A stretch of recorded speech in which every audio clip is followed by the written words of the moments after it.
Eh, y vamos a abordar los temas como generales de lo que es el desarrollo neurológico. Vamos a trabajar mucho lo que son los principios básicos, ahorita los vamos a ver, que permiten el desarrollo del pensamiento. Es decir, ahorita voy a tratar de explicar que el lenguaje se construye a partir de los procesos psicobiológicos básicos. Para empezar la clase, por favor, todos colocan su cámara, si son tan amables, para por lo menos conocerlos la primera vez, porque después ya se me pierden y no los vuelvo a ver. Entonces, bueno, la señorita Valentina Erazo, eh, ¿listo? Muy bien. Yo con usted ya tuve una clase, ¿cierto?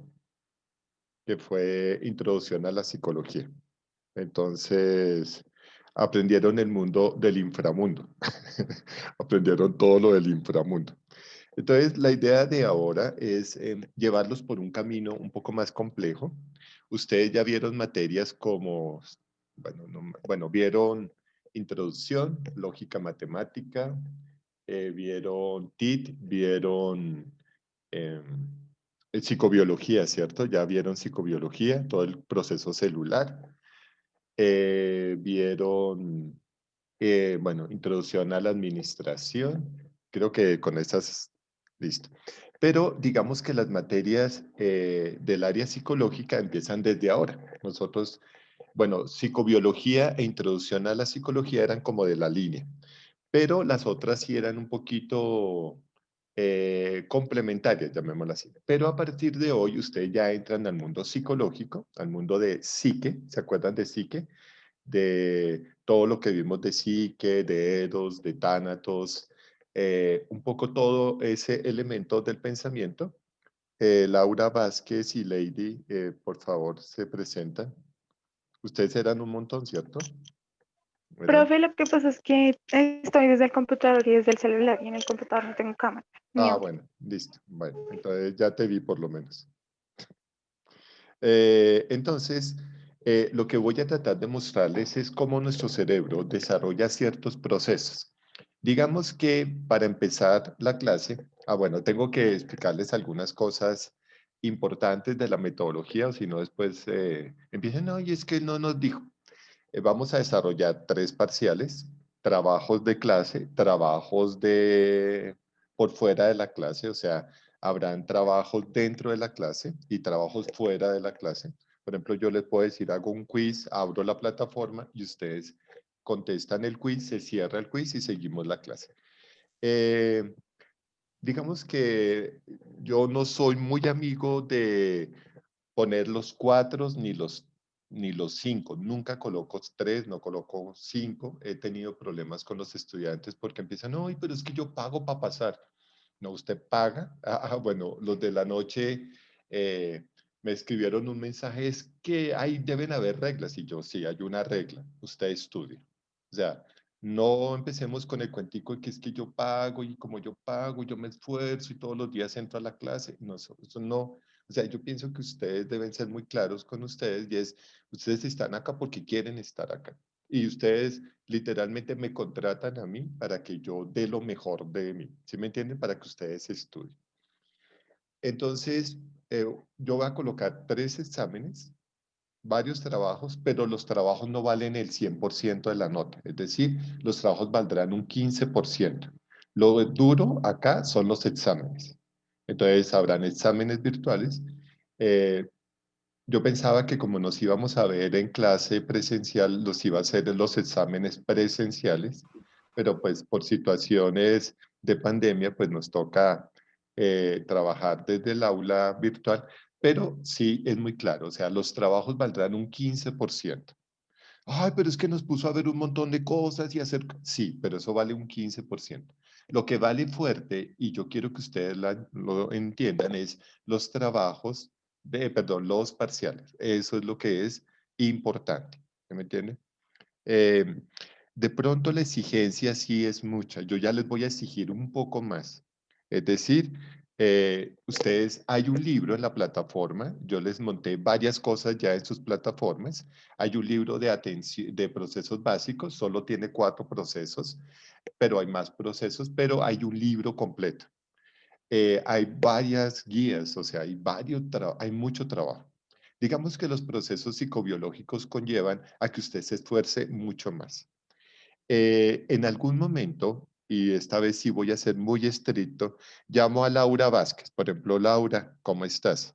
Si Laura no me contesta, le pongo el 0 y ya se acabó. O sea, no quiero que ustedes empiecen, no, pero profe, es que yo ese día precisamente estaba ahí en el aula y se me fue el internet. Si se te hubiera ido el internet, no estarías en este momento. Por ejemplo, mira, vuelvo a llamar a Laura Vázquez y no aparece. Entonces, eh, yo sí quisiera como que ustedes entendieran que esto es una materia compleja.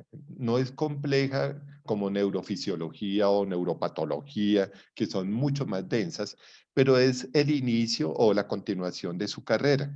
Entonces, procesos psicobiológicos tienen mucho que ver con la atención, la memoria, parte de la motivación, de la emoción, de la sensopercepción. Entonces, yo necesito que ustedes tengan muy claro que esta materia va a enlazar el comienzo de la línea de la carrera. Es decir, esta materia es base como introducción a la psicología para que ustedes entiendan muchas cosas.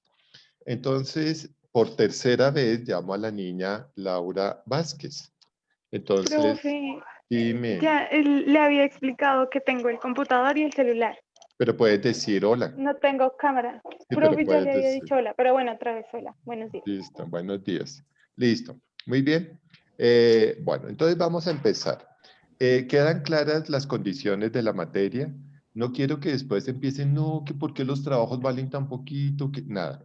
Entonces, los trabajos valen el 15% y los exámenes y parciales valen el 85%. ¿Estamos hasta ahí claros todos, por favor? Sí, señor. ¿Sí? Listo. Muy Sí, bien. señor. Habrán trabajos en clase, es decir, yo les digo, como dice en introducción, listo muchachos, habilito la plataforma para que hagan tal trabajo. No vuelvo a darles la opción de que por favor lo entreguen 8 días después. ¿Sí? Si usted en este momento se inscribió de 8 a 10 de la mañana, debe estar conmigo de 8 a 10. ¿Les parece? No empiecen, por favor, que es que yo estoy yo entiendo que Xiomara debe estar en el trabajo, ¿cierto? Entonces Xiomara está en el trabajo, ¿no? ¿Está en la casita? Más o menos. Buenos días, profe. Buenos días, ¿cómo está? Estoy cuidando a mis sobrinos. En este momento estoy en teletrabajo, entonces estoy Ah, trabajando bueno. en las noches y cuidando a mis sobrinos en la mañana. Ah, bueno, perfecto, listo, muy bien. Pero queda claro que cuando usted yo le diga trabajo de 9 de la mañana a 10 de la mañana, pues usted tiene disponibilidad ese horario, o sea que vamos a trabajar de 9 a 10 en un trabajo de aula. Y los trabajos de fin de semana pues serán otra cosa. ¿Les parece? Entonces, por favor, eh, eh, estoy diciendo esto porque me ha pasado mucho. Yo no entiendo por qué pelean tanto conmigo con las notas. Recuerden que yo no les voy a poner el 5. No, nadie saca conmigo 5, ni 4, ni 4. Bueno, ustedes, los de diurno no les va tan mal. A veces los de nocturno sí solo sacan 3. Hay una materia que todo mundo saca 3 en neurofisiología. Pero digamos que deben ser conscientes de que deben exigirse. Me pueden preguntar lo que quieran. Obviamente, yo voy a tratar de ser muy claro con la materia. ¿Qué más les cuento así? Bueno, no sé. eh, Creo que ya han tenido clase conmigo y ya, pues obviamente no tienen que luchar contra que yo sea sarcástico, que yo a veces haga el comentario muy socrático. A ver si se acuerdan que es pensamiento socrático, ¿cierto? A ver, preguntémosle a la señorita Camila Castro. ¿Tuviste ya clase conmigo, cierto? ¿No, Camila? ¿Tú eres nueva? Ay, bueno, entonces te salvaste. Paola, ¿también eres nueva? Paola Avendaño. Señor, hola, buenos días. Hola, ¿ya tuviste clase conmigo? Sí, señor. ¿Qué es pensamiento socrático? Pero pues la verdad, no me acuerdo.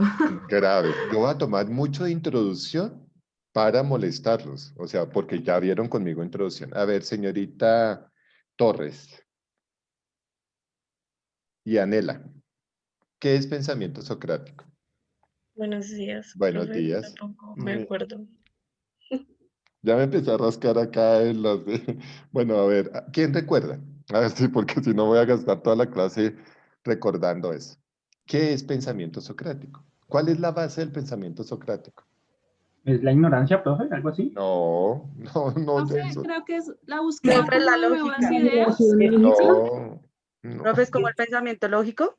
no. Es Sócrates, el alcanzar conocimiento y su método es la mayéutica. muy bien, eso, Zaret. El método es la mayéutica, perfecto. Xiomara, ¿qué es mayéutica?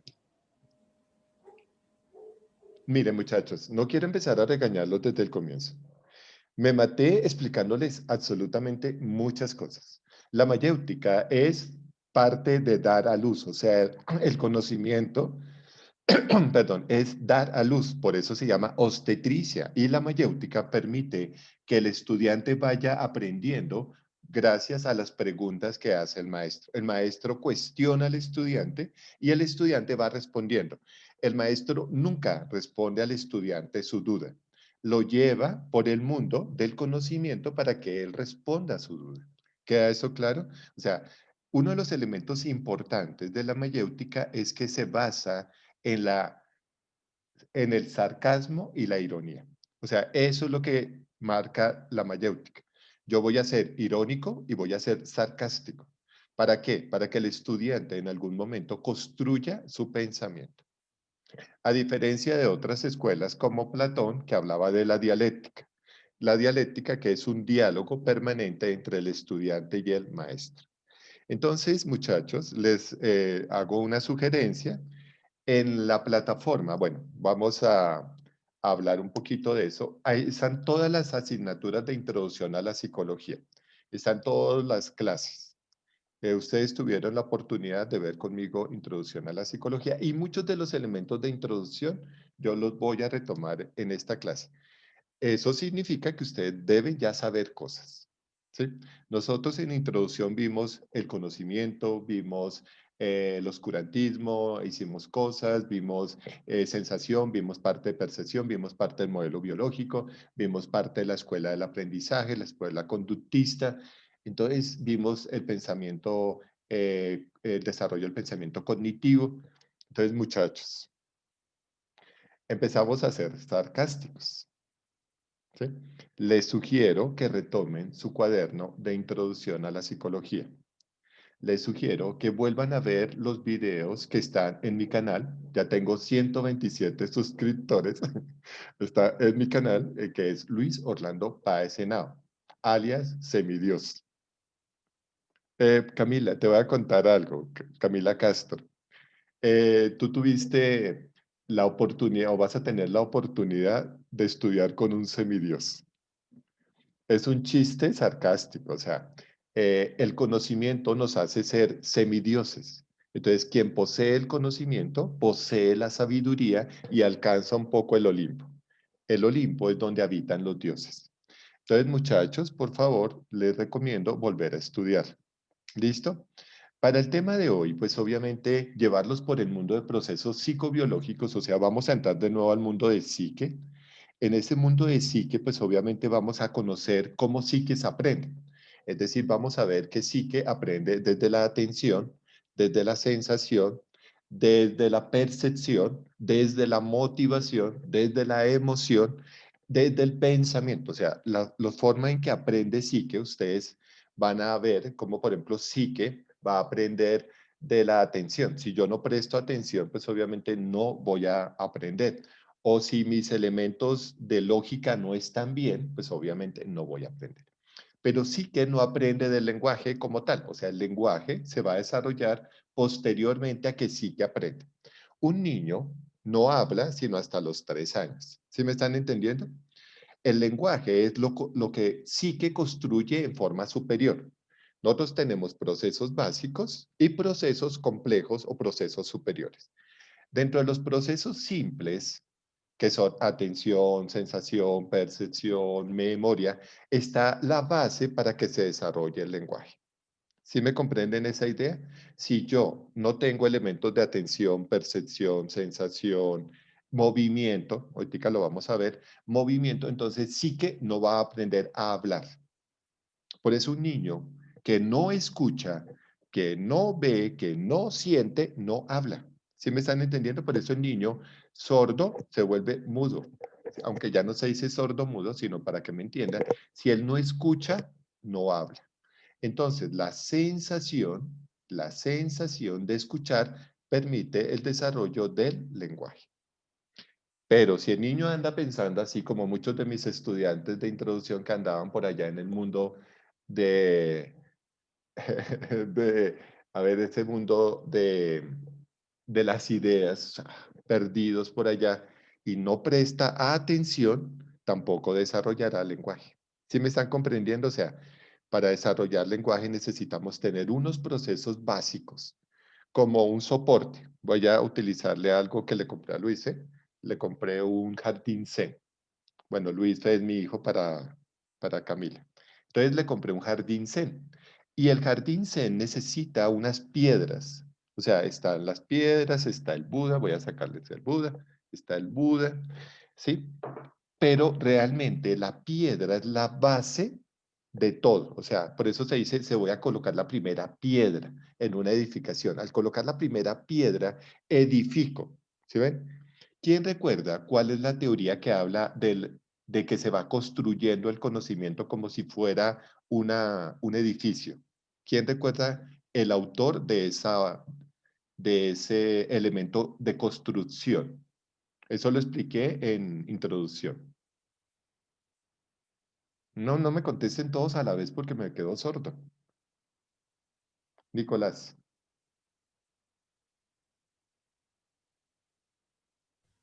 No, profe, me cogió así, estoy pensando. Pienso, luego existo. Cogito, ergo sum. ¿Descartes? No, ese es un chiste. No, ¿quién estructuró? Se llama el estructuralismo y empieza por P de Piaget. Ok. ¿Quién crees, Nicolás? Piaget, pero no recuerdo el nombre. No, Jean Piaget, muy bien, pero es P de Piaget. O sea, quien habla de que el conocimiento se construye como un edificio, se llama estructuralismo, es Piaget. Muy bien. Entonces, mira que para llegar a construir un edificio, ¿qué necesitas? Una primera piedra. ¿Qué vamos a estudiar? Las piedras que construyen el lenguaje.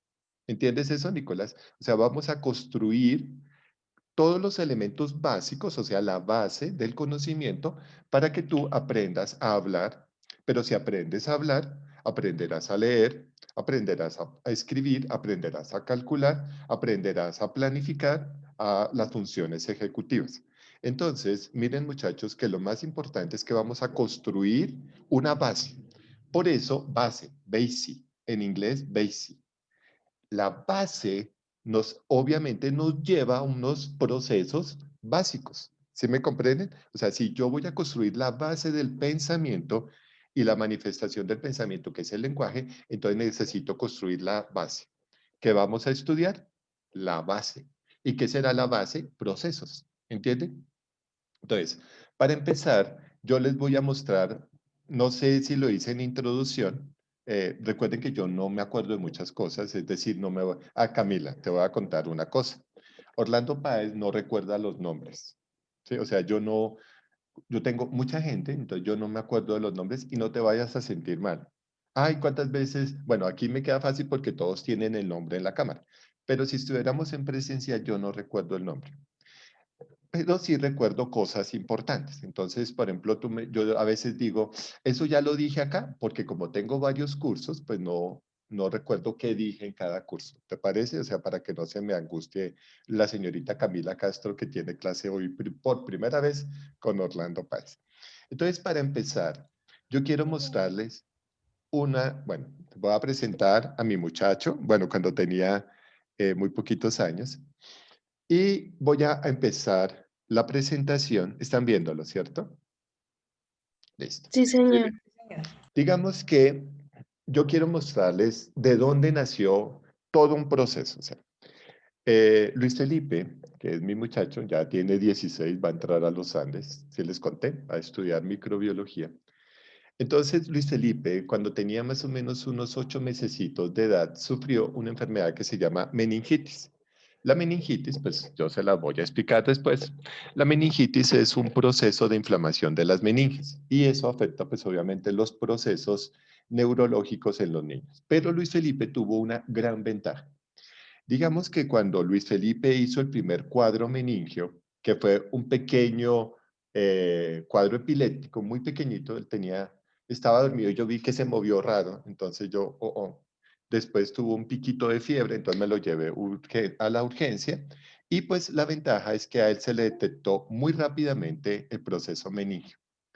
Pero si no se le hubiera detectado tan rápido y se hubiera colocado el antibiótico muy rápido, él duró hospitalizado 15 días, no se le hubiera hecho lo que se tenía que hacer, el proceso de Luis Felipe hubiera sido caótico, porque todas las funciones básicas de su cerebro hubieran tenido complicaciones.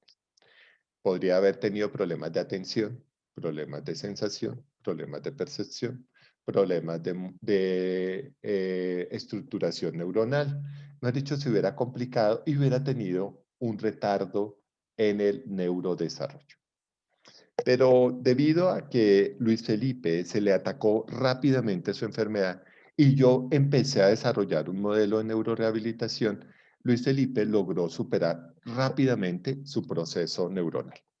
Es así que ahorita, pues, ya va a entrar en 8 días a la universidad, tiene 16 años, se ganó el 40% de la beca, digamos que tiene unos procesos, hizo un trabajo muy interesante de sustentación neuronal en el colegio.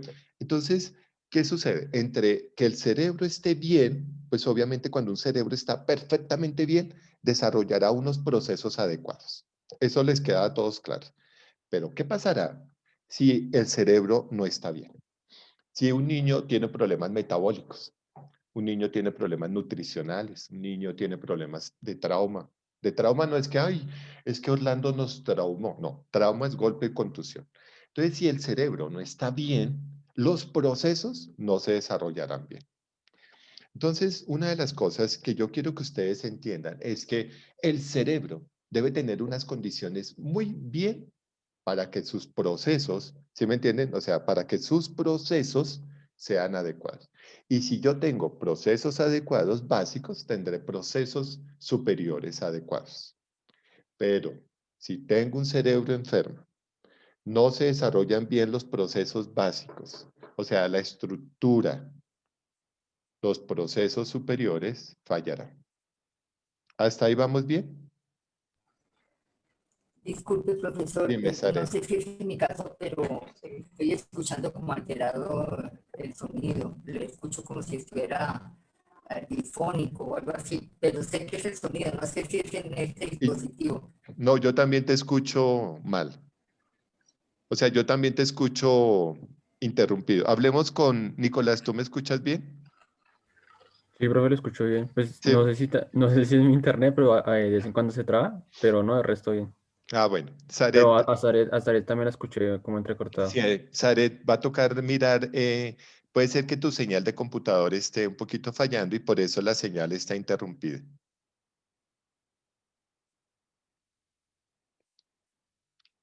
¿Ahí me estás escuchando mejor? Saret.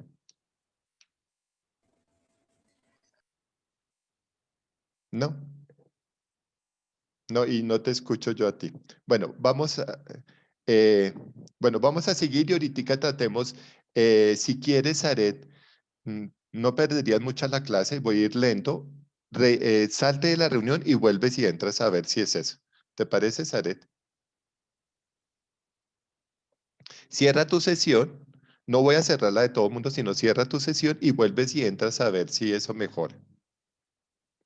Y yo voy despacito.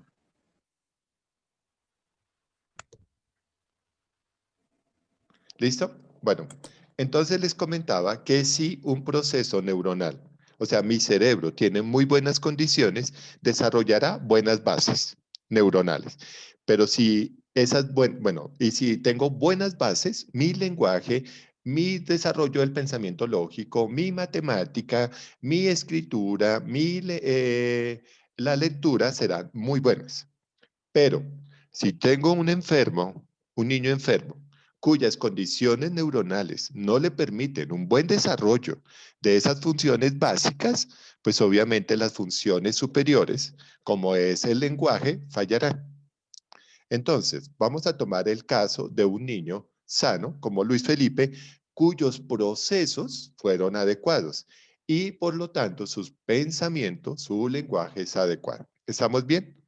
Pero si tengo un niño con una enfermedad, un síndrome de Down, o una meningitis ya crónica, o una parálisis cerebral espástica, ese niño no podrá desarrollar procesos básicos, por lo tanto, su desempeño será un problema.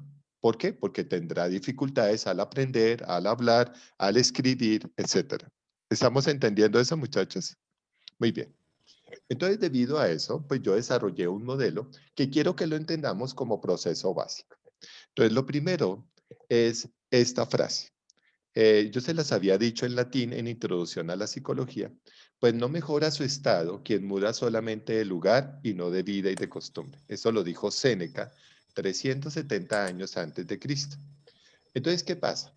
El cerebro como tal, desarrolla unos estados que se llaman procesos. Entonces, esos procesos pues van a ir mutando, o sea, se van mejorando. Es decir, no es un proceso estático. Entonces, la atención, la concentración, la memoria, etcétera, van mejorando su proceso. Y con el tiempo, al mejorar los procesos, pues obviamente nosotros ya entendemos cómo la vida, ¿sí? O sea, el cerebro empieza a desarrollar unos elementos de vida y de costumbres. Entonces, a partir de eso, el cerebro solo procesa. El cerebro aprende y eso es un proceso. El cerebro atiende, eso es un proceso. El cerebro procesa información, eso es un proceso. O sea, el cerebro lo que hace es desarrollar procesos. Y al desarrollar procesos, pues obviamente lo que nosotros vamos a tratar de entender en esta clase es cómo esos procesos van a impactar en el tiempo al ser humano. Muy bien. Vamos, Ángela, bueno, Kenny, no, la señorita Quintero. ¿Cómo estás? Señorita Quintero. Hola. Señorita Quintero, te me perdiste ahora. ¿No estás en clase? Bueno, un segundito. Bueno, Catalina, ¿cómo estás? Catalina Manrique. Hola, Cata, ¿cómo estás? Qué bueno volverte a ver. Hola, profe, Carolina. Ah, Carolina, qué pena. Hola, Carolina. Entonces, Hola. bueno, ¿me has entendido un poco lo que he hablado? Sí, señor. Bueno, explícamelo. Para poder recibir información, digámoslo, o aprender cosas básicas, porque estás hablando de un niño de 3 años, igual también ya debería tener cierta información con el ambiente. Ajá. Debe tener su cerebro, sus neuronas y sus condiciones físicas óptimas para poder recibir esa información también óptimamente. Sí, muy bien. Listo. ¿Qué pasaría si esas condiciones neuronales son inadecuadas, Carolina? No se recibe la información como debería o la interpreta de otra manera o simplemente no lo entiende. Exactamente. O sea, vemos que si yo tengo un cerebro sano, aprende y se desarrolla normalmente. Eso se llama neurodesarrollo. Pero si tengo unas condiciones que alteraron el proceso neuronal, obviamente ese niño va a tener problemas a futuro porque los procesos no se establecen bien. Muy bien, Carolina. Entonces, para entender un poco el cerebro, todo empieza aquí. Digamos que el cerebro humano tiene algo que yo llamé la trilogía familiar. Viene de ciertos cerebros de adultos, o sea, el cerebro de este niño, no sé si lo alcanzan a ver aquí en el fetico de la mamita, se ve el cerebro. Acá, bueno, aprendí algo que día. A ver si no se me olvidó. Sí se me olvidó, no se me olvidó. Entonces, miren esto. Si ven acá el cerebro del bebé. Entonces, el cerebro del bebé obviamente se nutre de elementos tanto de la madre, ¿sí? Como de la genética del padre. Es decir, obviamente el cerebro de ese bebé va a estar relacionado con la fecundación. Ustedes ya lo vieron en embriología, ¿cierto? Ustedes vieron en psicobiología, embriología. Entonces, de la información de los padres, de esos cromosomas, va ese cerebro a construirse. Preguntémosle a Paula Castillo. Paula, ¿cómo estás? Buenos días, profe. Bueno, en embriología, ¿cuántos cromosomas tiene un humano? No puedes buscar en internet. ¿Hiciste el movimiento de buscar? No sé. Te estoy preguntando. No, profe. Muy grave. Paula. Silencio. Silencio en la sala. Laura Vázquez. Buenos días, profe. Buenos días. ¿Cuántos cromosomas tiene un humano? ¿Cuántos cromosomas tiene un humano? Sí. Muchos, ¿no? No, profe, no recuerdo bien. Uy, Paula, ese muchos me mató. Señorita Torres. Daniela. Daniela, ¿eres? No, profe, no sé. ¿No sabes? Uy, oye, gravísimo, muchachos. No quiero regañar. Profe, creo que 26, Profe, ¿no dos, ¿no? era? El X y el Y son dos, ¿no? 26. Sí. Profe, son 46. 23 pares, total 26, 46. profe. Con 46 pares cromosómicos, 23, perdón, 46 cromosomas. 23 pares, ¿cómo es 23 26? pares. 46. Oye, muchachos. O sea, bueno, entonces el cuerpo humano, los humanos tenemos 46 cromosomas. Y esos 46 cromosomas determinan 23 pares cromosómicos. Esos 23 pares cromosómicos obviamente desarrollan el cerebro de unas condiciones específicas. Es decir, cuando tengo 23 pares cromosómicos, pues obviamente mi cerebro se desarrolla como todos los humanos. Pero si tengo 23 más 1, o sea, 46 más 1, mi cerebro no se desarrolla bien. Nosotros, bueno, voy a hacer un paréntesis gigantesco, eso me preocupa porque eso yo ya lo había explicado. Un segundo, por favor.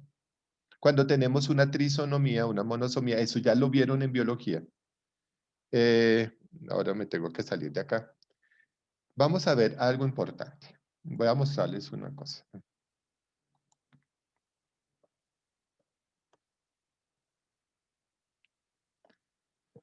Ay, Dios mío. Dios mío, Señor, ¿por qué me tocó a mí? Ay, Dios mío. Menos mal que no los tengo de frente porque los hubiera regañado todo el tiempo. Entonces, digamos, tengo un niño con síndrome de Down. Están viendo el cel, ¿cierto? Perdón, una hoja de... Entonces, este niño que se llama un síndrome de Down, es una trisonomía 21. Eso significa que tiene 46 cromosomas más uno. Su cerebrito, aunque tenga un cromosoma más, es un problema. Entonces, genéticamente, el cerebro humano necesita 46 cromosomas, 23 pares cromosómicos. Pero si por situaciones genéticas hay un cromosoma más o hay un cromosoma menos, tenemos muchas enfermedades. Por ejemplo, aquí tengo el síndrome de Down. Voy a traerles el síndrome de Klinefelter.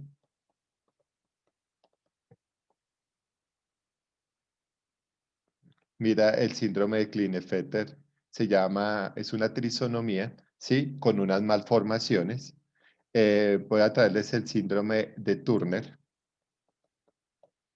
Todos son síndromes genéticos. Mira, bueno, aquí, digamos, las características biológicas son totalmente diferentes. Entonces, miren, muchachos, que aquí tengo un cariotipos humanos y todos los cariotipos humanos pues obviamente representan los pares. Aquí tengo el primer par, segundo, tercero, cuarto. Bueno, eso espero que lo hayan visto en genética, en biología. Pero este cromosoma que está aquí, afuera, Profesor, dime, disculpa que te interrumpa. Lo que pasa es que nosotros no hemos visto genética. pero vieron Nuestros compañeros psicobiología, no lo han visto. ¿no? No, profe, vimos, fue con el profesor. em, Sí, vimos psicobiología, pero no Alexander. vimos estos temitas. no vimos esos temas. No, Vimos como cosas súper básicas, no, nada de. no de genética ni nada de eso. No, la genética fue el último tema que tocaron, fue una exposición de nuestros compañeros y fue así como superficial, cómo se desarrolla el bebé, o sea, cómo se hace un bebecito, no más. Bueno, listo. Entonces mañana voy a enseñarles genética y elementos psicobiológicos porque entonces estamos un poquito preocupados, ¿sí? Bueno, me puedo preocupar porque, pues claro, cuando yo hablo de la atención, la concentración, pues yo espero que ustedes entiendan todos estos elementos genéticos, ¿sí me entienden? Bueno, entonces mañana explico genética. Claro, claro que sí, perdón, profesor, claro que sí, en cuanto a la atención, emociones, percepción, sí vimos lo general y estudiamos la parte del sistema nervioso y todos los sistemas y todos los aparatos general. O sea, en una medida, yo pienso que base sí tuvimos, solo que específicamente lo de cromosomas o algo así, no se citó, pero las bases sí las Bueno, tenemos de listo. todo el organismo. Bueno, perfecto. Inclusive ustedes tienen ahorita una materia que se llama morfofisiología y espero que en morfofisiología ustedes aprendan cómo funciona cada órgano, aparato y sistema, porque eso es la orden que tiene el profe Duarte. Pero bueno, entonces mañana explico genética, pero entonces me voy a devolver y les pido mil disculpas porque ya los estaba regañando. Entonces digamos que nuestro cerebro desarrolla 43 cromosomas. Pero mañana vamos a darnos cuenta que el tener un cromosoma más o un cromosoma menos, que se llama monosomía o trisonomía, hace que nuestro cerebro no funcione. Entonces miren muchachos cómo en el concepto del síndrome de Down, para que me entiendan súper claro un poco esto, mañana vamos a ver estos síndromes un poco. En el concepto del niño Down, que se llama trisonomía del par 21, las condiciones de aprendizaje de ese niño no son las mismas. ¿Entienden eso? O sea, este niño, aunque es muy lindo, o sea, yo tuve muchos, trabajé mucho con síndrome de Down, esos niños son un encanto, son súper afectivos, muy lindos, muy lindos. Por ejemplo, esta sonrisa de esta nena me parece espectacular. Son muy lindos. Su desarrollo neurológico no produce elementos básicos. Tal es así que ellos no van a entender la lógica matemática. Tal es así que su desarrollo del lenguaje es muy pobre. Tal es así que sus procesos de análisis y síntesis no van a descubrir nuevas teorías. No quiero que malinterpreten, pero este niño, por haber tenido una dificultad genética, sus procesos básicos, o sea, sus procesos como base de piedra, son frágiles. Fácilmente pierden la atención, fácilmente pierden la concentración, fácilmente no perciben la misma información. Hay una película muy linda que es sobre una banda, creo que se llama La Banda, donde son todos niños enfermos y no tienen un ritmo al principio, hasta que tienen que desarrollarse todos unos elementos para que los niños aprendan a combinar estos elementos básicos. Entonces, desde ese punto de vista, un segundito, por favor. Desde ese punto de vista, la información de este bebé, va a tener, mañana lo voy a explicar, va a tener que tener unos componentes mínimos, es decir, una genética, unos elementos nutricionales, unos elementos metabólicos, unos elementos de oxigenación, etcétera, etcétera, etcétera, que le permitan un desarrollo normal. Si dentro del estado gestacional o estado embrionario, mañana lo vamos a ver, hay algunas enfermedades que lo atacan, sus procesos básicos no van a estar desarrollándose. Perdón un segundito.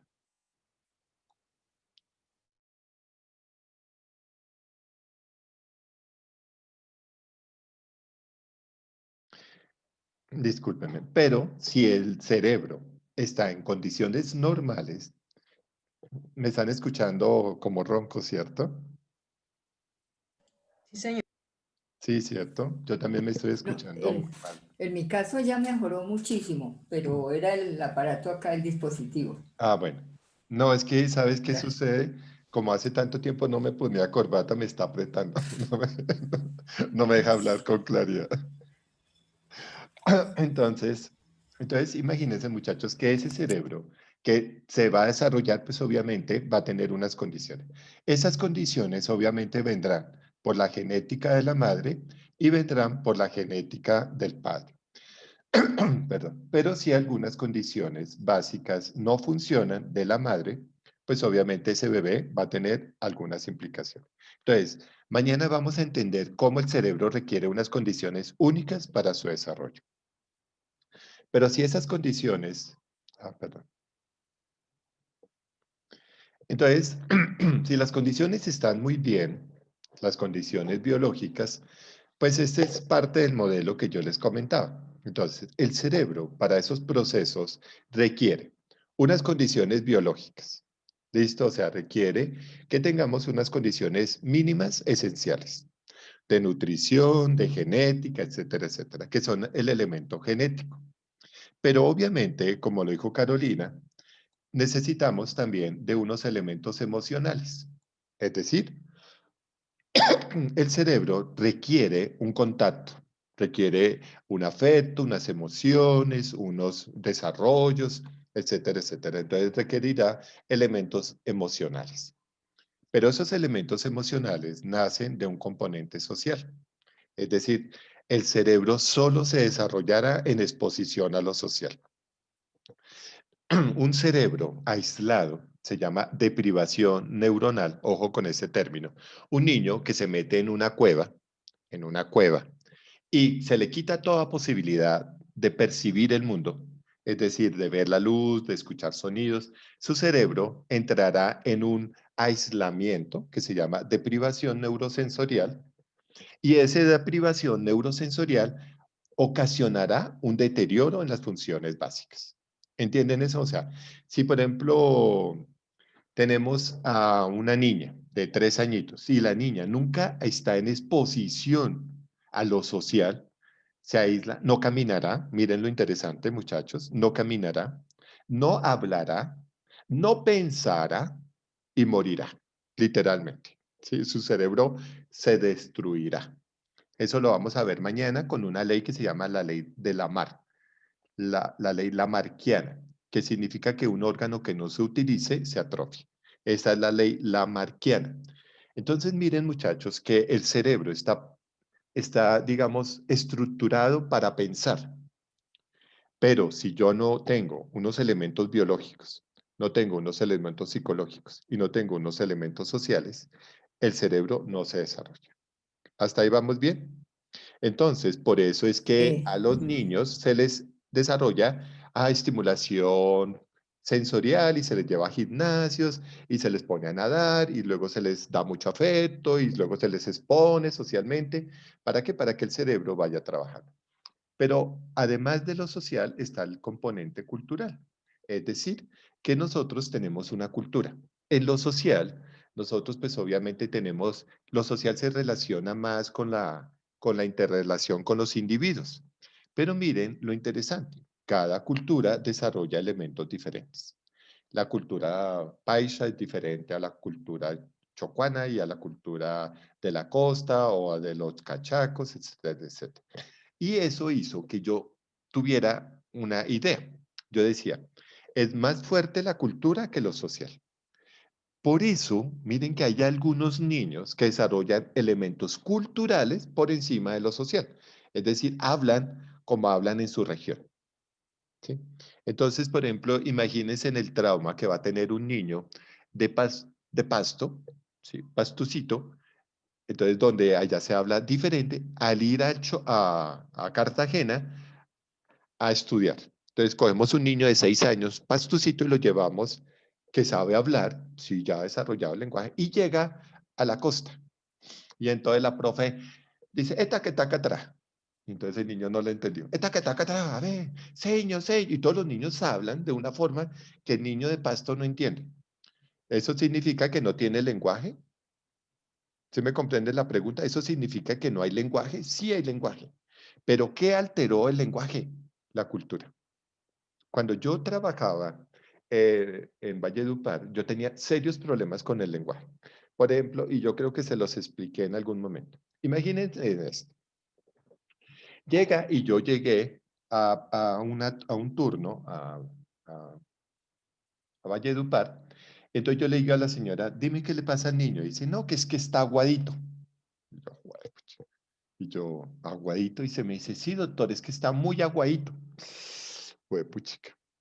Si yo soy del interior, ¿qué entiendo como que aguadito? Yo, ¿usted verdad que tiene diarrea? Porque puede ser que está aguadito.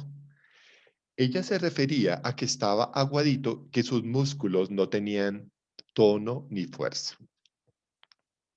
¿Entienden lo que estoy diciendo? O sea, el lenguaje que ella utilizó es desde lo cultural, porque allá los niños que tienen eh, flacidez se les llama aguaditos. A los niños que tienen un trastorno muscular, que yo lo voy a ver con ustedes, que se llama la flacidez. Entonces, si yo tengo flacidez, no puedo ejecutar bien un movimiento. Y el lenguaje es un movimiento. Entonces, ella me hablaba de que estaba aguadito. Entonces, mi cerebro en algún momento tiene que retomar los elementos culturales para empezar a interpretar lo que ella me estaba diciendo. Otra mamita me dice, no, profe, yo creo que lo que tiene mi hijo es pechiche. Y yo, pechiche. Bueno, entonces, ¿qué es el pechiche? Que está súper consentido. Y entonces, como está tan consentido, entonces no camina. Entonces, si ven, entonces la cultura es más fuerte que lo social. Y por elementos culturales, nosotros a veces tenemos serios problemas en la intervención de procesos psicobiológicos. Miren, muchachos, que a veces, no sé si a alguien les ha pasado, que llevan al niño de 4 años que no habla, y lo llevan al pediatra. Culturalmente, el pediatra le dice, en su casa hay alguien que se demoró en hablar, y dicen, sí, el papá. Y entonces el pediatra se relaja y dice, ah, bueno, como el papá se demoró en hablar, entonces de pronto el chino también se demora en hablar. Y eso es un error. Nosotros no podemos entrar en el juego de que como a algunas personas les pasa, a ese niño también debe pasarle. ¿Sí me comprenden la expresión? O sea, uno tiene que evaluar neurológicamente al niño de acuerdo a sus procesos psicobiológicos. Sí, Ivana me dice, tengo un niño de 2 años y no succiona, eso es un problema. ¿Sí me entiende? Porque el niño debe succionar desde que nació. Pero si me dice que tiene un niño de 2 años que aún no desarrolla el lenguaje, pues sí, eso pasa, porque el lenguaje se desarrolla después de los 2 años y medio a los 3. Y si acaso a los 3 ya está hablando bien, unos niños y otros no. ¿Sí me entienden? Por ejemplo. O Ivana me dice, no, es que el niño no camina y tiene 3 años, gravísimo. ¿Sí me están entendiendo? O sea, yo les voy a tratar de mostrar que hay un desarrollo neurológico de procesos básicos. Yo sí espero que el niño, cuando nazca, succione, haga tal cosa.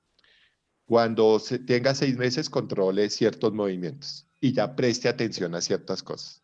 Pero si un niño de 5 años no presta atención, tenemos serios problemas. ¿Comprenden lo que está? Profe, Dime. perdón la interrupción. He podido por la experiencia con las hijas y con otros niños de la familia corroborar que un niño desarrolla el habla y de una forma clara y nítida en la medida que le hablen claro y desde una muy temprana edad. Claro. Entonces, en ese caso también influye también el acompañamiento y en el cuidado y la conciencia que tengan los cuidadores para poderle ir enseñando, aunque el niño todavía no pronuncie palabras, pero el Exacto. escuchar le va facilitando. Claro, por eso la cultura. Mira que hay muchos, por ejemplo, hay un chiste retonto que el papá le habla agu, agu, agu, y el niño dice, este tonto que está hablando. ¿Se me entiendes? O sea, no, es que el niño desarrolla procesos. Mira lo importante, Zaret. El niño desarrolla procesos en la medida que tenga un adulto social y culturalmente enseñándole cosas. El niño no desarrolla procesos, así su cerebro esté perfecto. Miren lo interesante, así tengo un cerebro súper perfecto, el cerebro no absorbe información porque no se le da. Vamos a ver una cosa importante. Me voy a salir un momentico de esta presentación.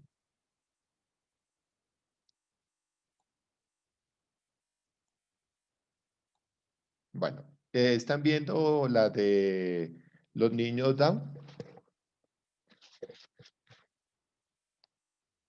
¿Sí? ¿Aló? Sí, señor. Sí, muy bien. Entonces, imagínate que el cerebro del niño Down tiene algunos inconvenientes. Listo. Por más de que la mamita le explique, le explique, le explique, le explique, este cerebro de este niño no avanzará en sus procesos porque tiene una dificultad. ¿Lo entienden así? Pero si yo tengo un niño normal, voy a traer una figura de un niño normal.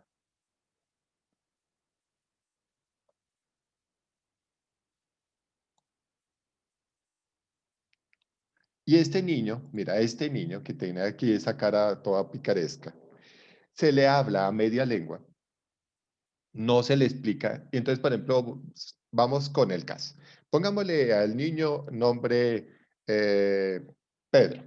Y Pedrito, entonces, por ejemplo, tiene sed.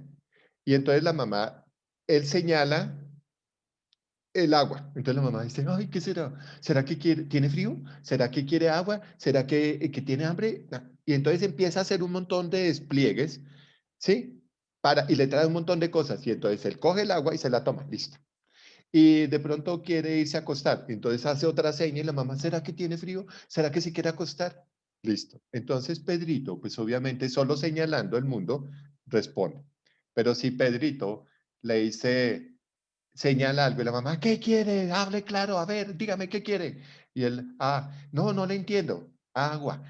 ¿Quieres agua? Y le dice agua y le dice decir agua, pues obviamente el niño aprenderá a decir agua. ¿Queda claro eso? Entonces, tenemos que tener muy claro que las condiciones de desarrollo neuronal están dadas por una estructura biológica, lo hemos dicho ya, por una estructura psicológica, emotiva, claro, pues tampoco ni tan cerca que queme al niño, ni tan lejos que no lo alumbre, es decir, todo se le haga al niño o no se le haga nada, o sea, requerimos un equilibrio. ¿Quién recuerda cómo se dice equilibrio en latín?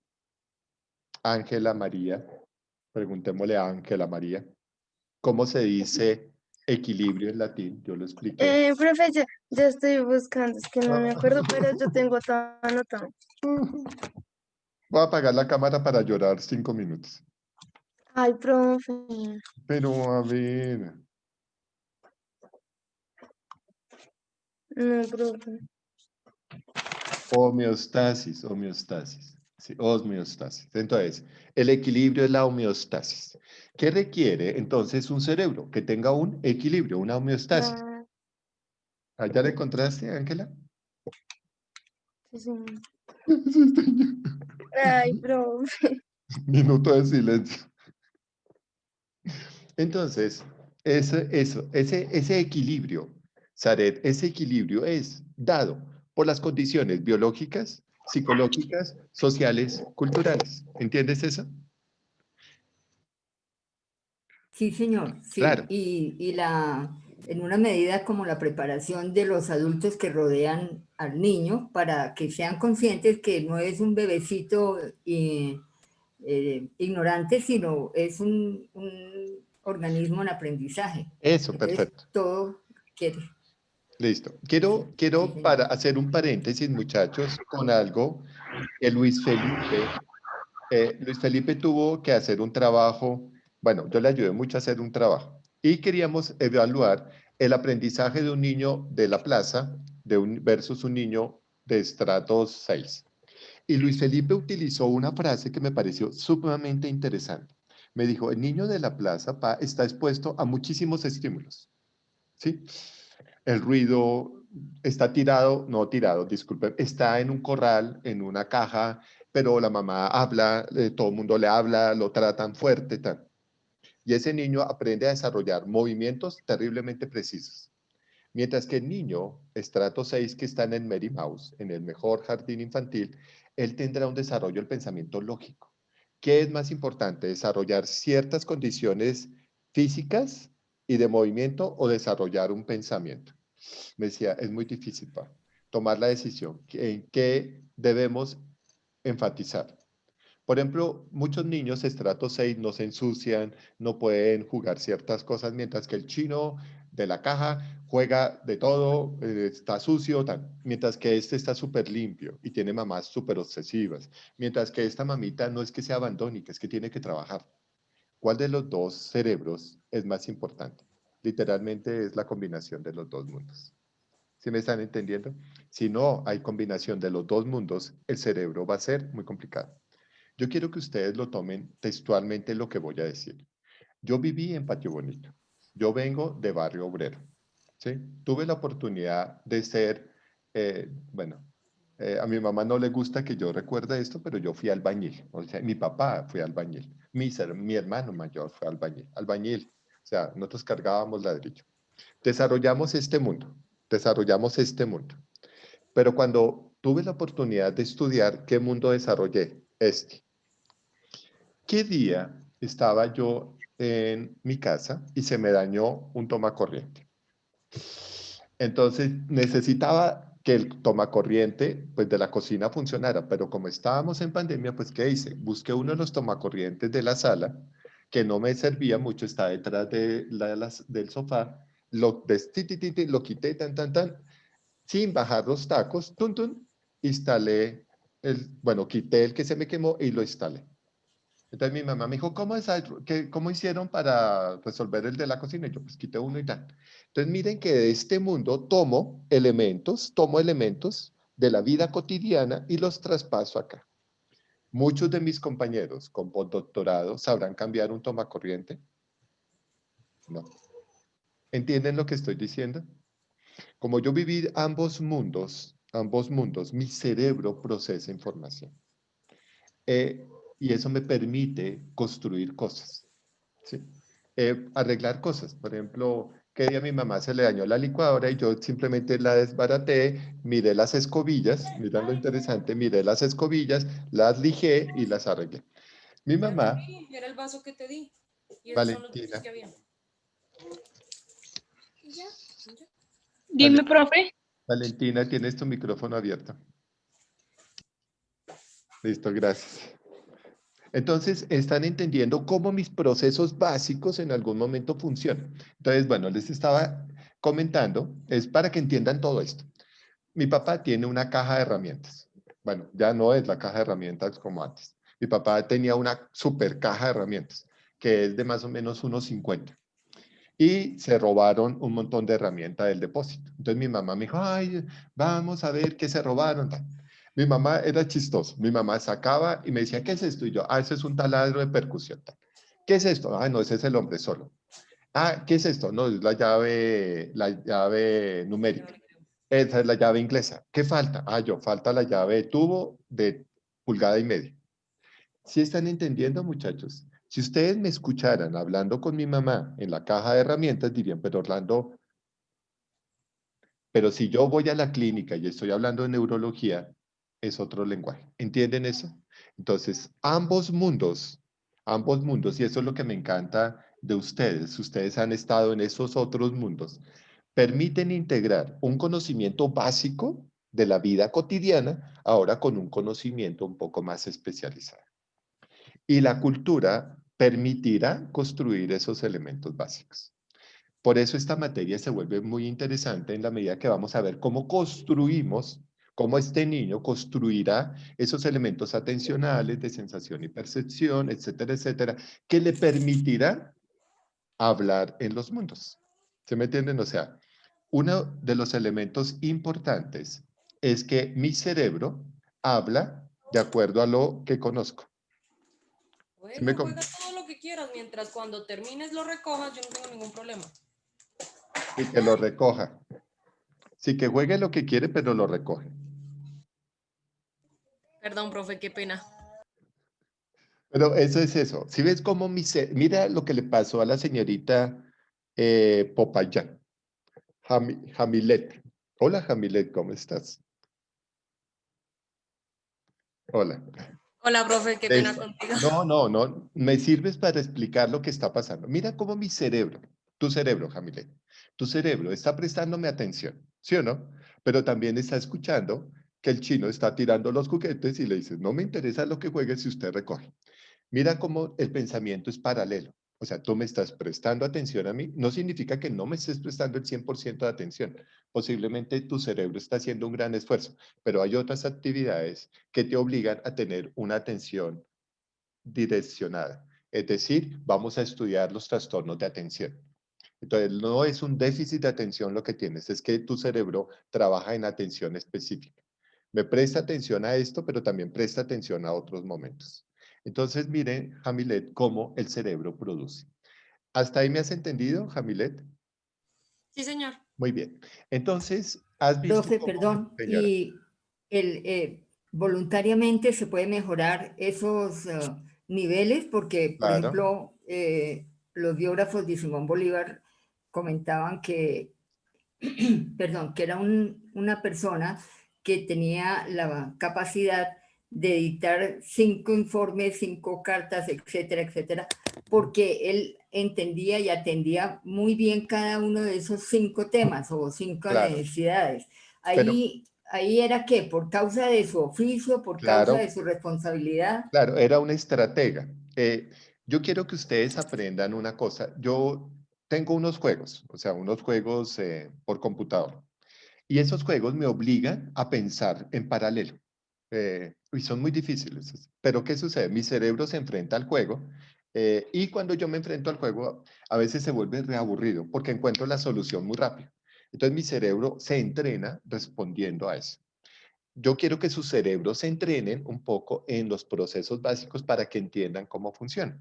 Entonces, por ejemplo, vamos a hablar de la atención. Entonces, yo les voy a poner pruebas de atención y de ejercicios de atención. Claro, eso hace que su cerebro procese información más rápido. Pero solo se logra con la exposición a eso. O sea, yo no puedo aprender, voy a utilizar acá, todos estamos viendo internet, ¿cierto? Listo. Sí están viendo una página de internet. Sí, Listo. Sí, señor. señor. Muy bien, listo. Este es un juego que yo los voy a poner a hacer, o a jugar. Se llaman las torres de Hanoi. Eso mide la atención y la concentración. Entonces, ¿quién ha jugado torres de Hanoi? ¿No? ¿Nadie? Listo. Las Yo, torres profe. de... Dime. Yo, profe, Listo. con mis primos, Listo. que cuando son pequeños se nos los ponen a hacer eso. Eso, muy bien. Entonces, mira que las torres de Hanoi consisten en pasar esta torre acá, pero hay unas condiciones. Voy a jugarlas un momentico. Yo no puedo poner uno pequeño y encima uno grande. No, siempre debe haber uno grande encima uno pequeño. Entonces mira que ahí no lo acepta. ¿Sí ven? No lo deja pasar. Entonces lo voy a colocar acá. Entonces, toda esta línea me voy a devolverme. Listo. Un segundito. Ahora, ¿qué pasó? No me dejas devolverme. Bueno, entonces, ahora se bloqueó el computador. Profe, al aceptar en la parte de arriba y ya. Ah, es que no había visto, es que tengo muchas cosas abiertas, gracias. Entonces, tengo que pasar toda esta torre acá, a la torre 3. Entonces lo voy a jugar. Entonces es esto.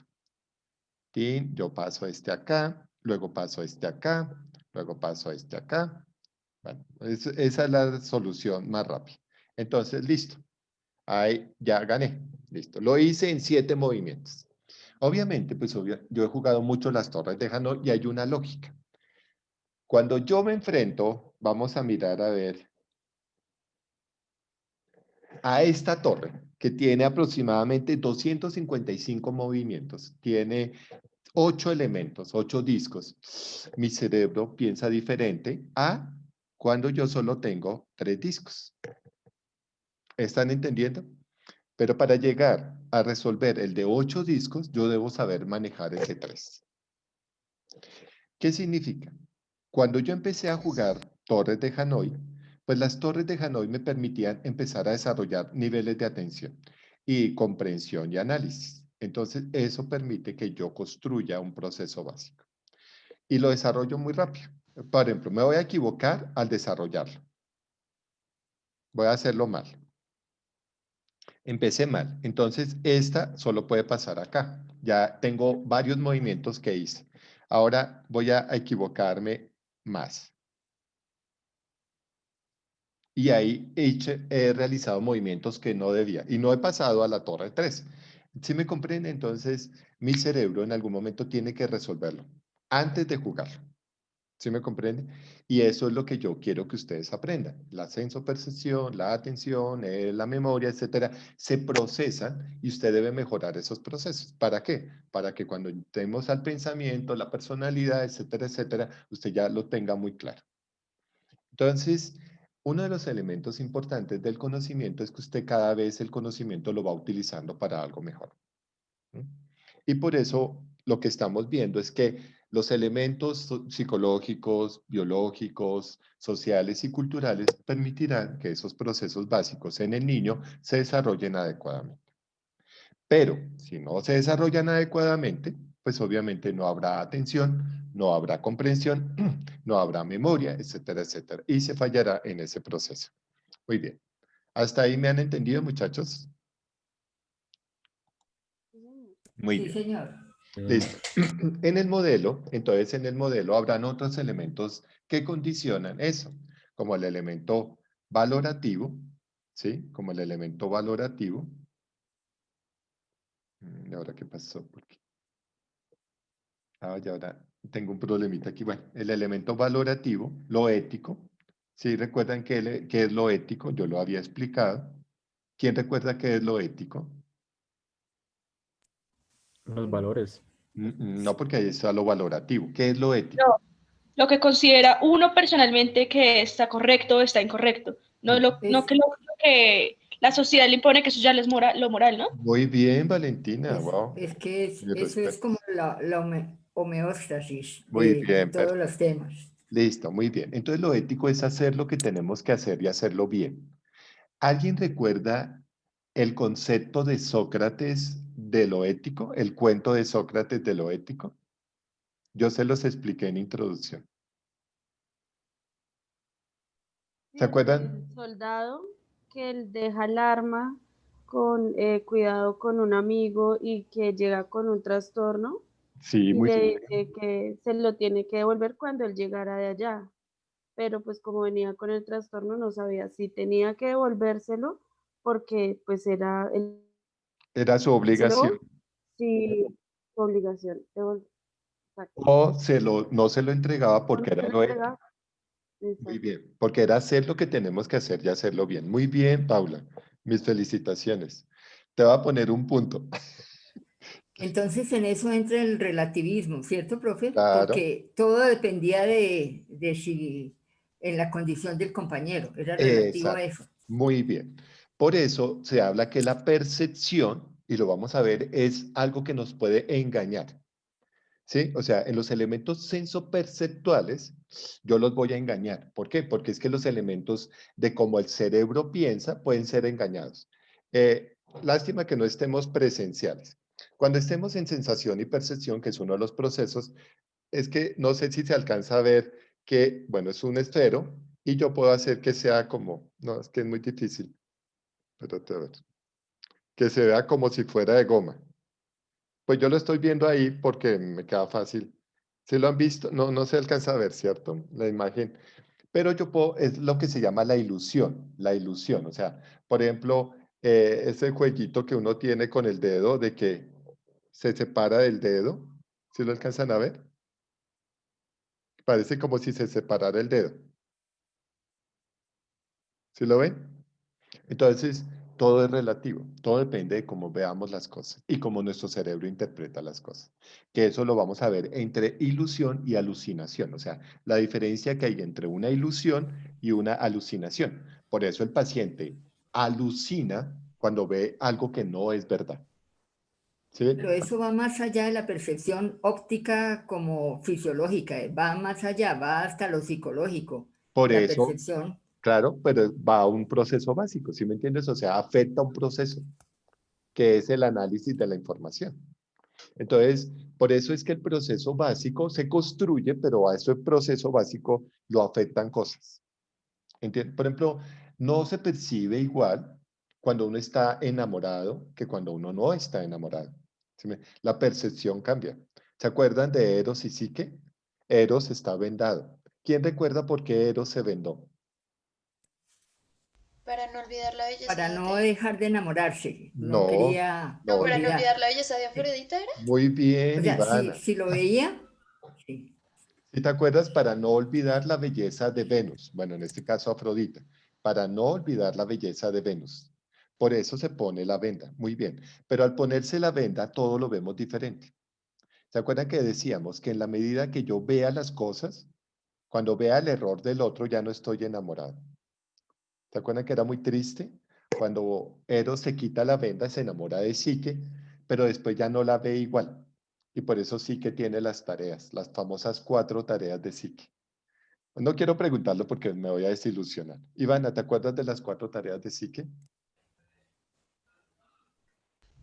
No. Bueno, bueno. Ah, ¿nadie se acuerda de las 4 tareas de Psique? Era la de las semillas, la de no dejar tocar las aguas del río porque había muerte. Sí. Llenar el La frasco de de ir cristal Ir al con agua. inframundo y hablar con la esposa de Hades para que le diera una cajita Una y que no casa. podía abrir la cajita. Buscar agua del río, algo así, ¿no? Río envenenado, algo así. Bueno, Sí, sí. más o menos. La montaña de semillas, los hilos dorados de los carneros, el agua del río de la muerte y la poción de la belleza eterna del inframundo. Entonces, esas tareas pues obviamente cambian de acuerdo a la percepción. O sea, ¿se acuerdan que sí que llora y hay una voz interna que es la voz de Zeus diciéndole no te preocupes? Entonces, muchas de las cosas que yo les conté mitológicamente las vamos a mostrar ya en el cerebro. O sea, cómo nuestro cerebro genera eso. Luego en el modelo tenemos lo ambiental. Lo ambiental pues obviamente establece esa relación entre el clima, entre los nichos, entre si hay verde o no hay verde, etcétera, etcétera. Y por último, el componente espiritual, que es algo que trasciende a lo básico, o sea, no es un proceso básico, por eso está por fuera de estos elementos, perdón.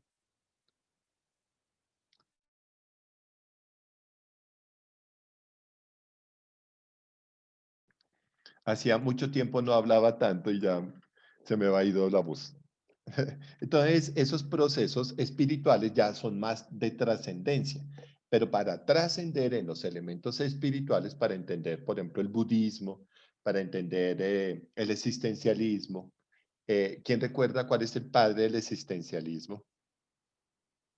Eh, se- Preguntémosle a Lady no, porque ella ya. Juanita González. Hola Juanita, ¿quién es el padre del existencialismo? No, profe, no recuerdo. Mm, señorita Alejandra Rodríguez.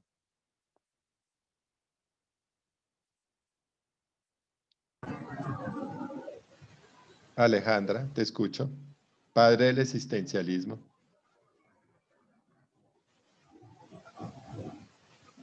No, muchachos. Bueno, Yo, Karen, profe, a ver, dime. creo, no estoy segura. Danis o Dani, algo así, ¿no? Friedrich Nietzsche.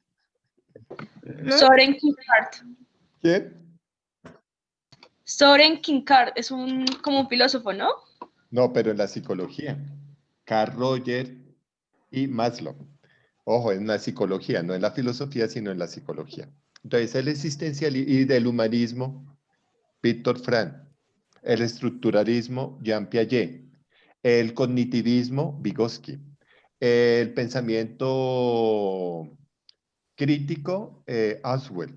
Ojo, les pido el favor. Ustedes hicieron un trabajo sobre escuelas. Les pido el favor que repasen las escuelas. El conductualismo, Tornay para usted y para Muy bien. otros, Watson. Watson, muy bien. El Para otros, psicoanálisis, muy bien. Freud. Freud, muy bien.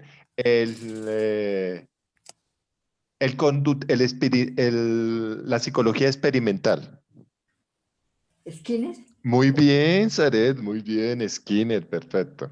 Eso, muy bien. Bueno, ustedes no vieron conmigo Taylorismo y eso porque no era la escuela. Listo, por favor, repasen un poco sus escuelas. Que habla el conductismo, que habla el psicoanálisis, quiénes son los padres del existencialismo, del humanismo. Por ejemplo, Masniff, de las necesidades de Masniff. Por favor, les pido muy cordialmente. que repasen sus escuelas. Ahí, ¿se acuerdan que hicimos hasta un mapa donde estaban las escuelas? Entonces, por favor, eso es importante. Entonces, digamos que esa estructura espiritual, pues trasciende, entonces no será de básicos, sino será de procesos superiores. Y aquí viene un elemento muy importante. El modelo me dice, listo, esos elementos biológicos, psicológicos, sociales, culturales, valorativos, etcétera, etcétera, en el individuo generan necesidades. Por eso está Maslow, las necesidades de Maslow, y está Magniff, las necesidades de Magniff. Pero esas necesidades son fundamentales para el proceso básico. Si no hay necesidades, no se aprende. Si yo no tengo la necesidad de hablar, no hablo. Si no tengo la necesidad de memorizar, no memorizo. Si no tengo la necesidad de prestar atención, pues no presto atención. Entonces, miren lo curioso. Ustedes van a tener en consulta muchos niños que los hacen llamar déficit de atención. Y es que el peladito está mirando para todo lado. Y entra el chino, bueno, discúlpeme, entra el peladito a consulta conmigo, yo le digo, Mafori, se sienta. Y el peladito, ¡fa!, se sentó. Mafori saca un lápiz, ¡chua!, sacó el lápiz. Mafori hace tal cosa. Tal. Y los papás se quedan mirándome y la profesora. ¿Qué sucede? ¿Qué diferencia hay entre el niño que me traen como déficit de atención, que no existe, después lo voy a explicar, que trae ese famoso diagnóstico de déficit de atención y cuando entra a consulta con Orlando Páez, cambia? ¿Qué sucedió? A ver, ¿qué se les Porque ocurre? está siendo visto con otra óptica. Dime. Obligado a prestar atención. Perfecto, listo. Se ve obligado. Hay una norma que le dice, se me sienta. ¿Sí? ¿Y el pelado qué hace? Responde a la norma. ¿Qué sucedería entonces con el déficit de atención? ¿Qué le falta al chino? Disciplina. Claro. ¿Sí me entiende? Disciplina. Disciplina. Pero cuando el chino ya se ve con la disciplina hasta el cuello, pues presta atención. ¿Se me comprende? Entonces hay momentos donde a mí me da risa, irónicamente, porque la mamita dice, oye, es que mi hijo no hace nada. Y uno va a ver y eso, ¿sabe? Esa mamá es un desorden. ¿Sí? Tiene ropa sucia, no organiza la casa, no sé si me entiendan un poco, no hay hábitos. Si la mamá no tiene hábitos, ¿qué pasará con el chino? Pues obviamente el chino no tiene hábitos. No hay ejemplo. Exacto. No Ahora hay sí un buen entiendo. ejemplo. Entonces, la necesidad es el principal elemento, pero asociada a la necesidad es las pautas de crianza. Si usted no evalúa las pautas de crianza que tiene un pelado, pues obviamente tendrá serios problemas. ¿Comprende? Si yo en clase presencial le digo a Ivana, no debe comer, pues obviamente Ivana sabe que en clase presencial no debe comer, ¿cierto, Ivana? No, no te escucho. Sí, señor. Entonces, ¿entienden lo que estoy tratando de decir? Entonces, esas necesidades que vamos a estudiar están acompañadas, obviamente, de una motivación y atención de la norma. Si la norma no se cumple, pues obviamente, caótico. ¿Qué pasaría si yo a todos ustedes les pusiera 5 de entradita? Todo el mundo dice, ay, Orlando siempre pone 5. Ah, Orlando hace unos parciales tan tontos. Ah, ese Orlando. Entonces, ¿terminan ustedes qué haciendo? Pues no prestando atención a nada y ya, ¿sí? Y sacan el celular y se ponen a jugar y se acabó el problema. Pero como saben que yo no soy así y los de la noche me odian por eso, me iban a pasar una carta para que yo no les dictara porque pobrecitos, yo les exijo mucho. Entonces su cerebro se vuelve parásito. ¿Comprenden una cosa? Entonces, cuando hablamos de necesidades, de motivación y atención, están acompañadas de la norma. Si no hay pautas de crianza, no tenemos nada. El cerebro puede estar muy bien, tener todos sus componentes buenos, pero la mamá es súper permisiva. Ay, mi papito, mi papito. Yo a mi gordo le digo, hola amor, y le digo cielo, y, o sea, así tenga 16 años, ya no lo consiento como cuando era pequeñito, que todo el tiempo lo abrazaba y lo besaba. ¿Por qué? Porque de pronto hay estigmas sociales, ay, es que quién sabe cómo lo va a volver. Pero, bueno, eso es un comentario personal, pero sí hay cosas. Por ejemplo, les voy a contar algo ya que está por allá distraído. No ha lavado la loza ayer y la loza sigue ahí. ¿Mm? Y me dice, y entonces, ahorita desayunamos y la loza no la voy a lavar yo, le toca a él. Y, ay, pero es que me tocaba era ayer. Sí, pero como usted no lavó la de ayer, le toca la de hoy también. ¿Entienden un poco eso? Y entonces él debe entender que esa es parte de la norma. O sea, yo cocino, yo hago cosas, pero él también tiene que tender su cama, arreglar su cuarto. Ayer sacó toda la basura de su cuarto y lo arregló. Listo, eso es lo que él tiene que hacer. Pero si yo fuera permisivo con el cerebro de Luis Felipe, tal vez ni siquiera se habría graduado. ¿Sí me comprenden? Tal vez ni siquiera pensaría. ¿Por qué? Porque es un parásito, se vuelve parásito. Por eso a veces la responsabilidad de crianza es muy fuerte en los procesos psicobiológicos. No sé si me entiendan el concepto de responsabilidad de crianza. Saré lo dijo, al chino se le habla claro. No se le hace a gugu, nada. Hable claro, punto. Se le exige, se le ponen tareas, se le hace hacer cosas. Ahora, yo a Luis Felipe, pues obviamente no le exijo que todo el apartamento esté súper limpio, pero si me deja un desorden, lo limpio. ¿Queda claro eso? Entonces, por favor, entiendan que los procesos básicos deben estar acompañados de procesos de crianza. Y a veces uno en el diagnóstico coloca, yo a veces lo coloco, trastornos de autoridad, déficit en el manejo de pautas o ausencia de pautas de crianza. ¿Y baseo a quién? ¿A quién baseo? ¿Al chino? ¿No? ¿Al papá? A los papás. Y a veces los papás se enojan. Ay, es que usted no tiene el derecho a decirme nada, entonces ¿para qué vino? Sí, o sea, así de sencillo. Su chino neurológicamente no tiene nada, pero tiene unos pésimos papás. Ay, que es más importante la calidad que la cantidad. Falso. Eso no es verdad. Importa tanto la calidad como la cantidad. Ay, que es que yo le doy a mi hijo todo y es una mamá que se va a las 5 de la mañana, llega a las 11 de la noche, no le dio nada. Quien le dio, y lo voy a utilizar, fue la abuelita. ¿Sí o no? Y la abuelita. Entonces, ¿el niño qué le gusta? Lo que le gusta a la abuelita o lo que le gusta a la tía. ¿Sí? Como en el caso de, espérate a ver, la niña que está cuidando, se me perdió. Ah, ¿Yo? Xiomara. Sí, Entonces, señor. los niños aprenderán más de Xiomara que de la mamá. Así sea Xiomara la tía. ¿Sí me entiende?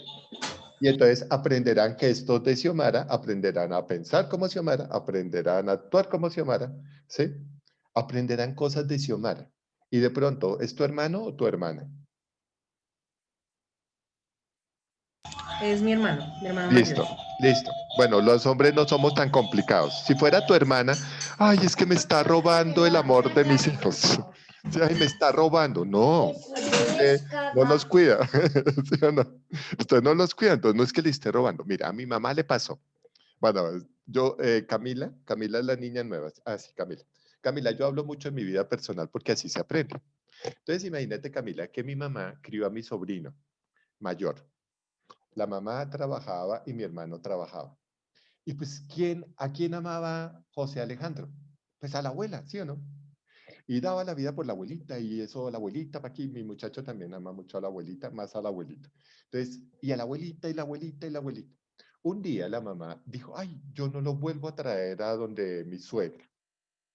Y mi mamá le dijo, ¿por qué? Dijo, es que usted me está robando el amor de mi hijo. Absurdo. No se le roba. Solamente que la crianza pesa. Ojo con lo que voy a decir. Pesa más la crianza que la pujanza. ¿Sí me están entendiendo? Pesa más el hecho de educar y de formar que de parir. Y eso es algo que ustedes en la neurología lo deben tener y en la psicología súper claro. A usted influencia más a un ser en la educación que no en la genética.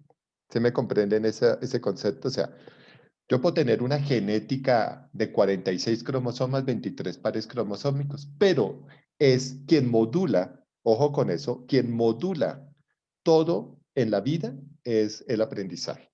Y se aprende en la exposición social, en la exposición psicológica, en la cultura, etcétera, etcétera. ¿Sí me entienden? Entonces son los formadores del aprendizaje los que modulan todo de nosotros, hasta la personalidad. ¿Sí o no?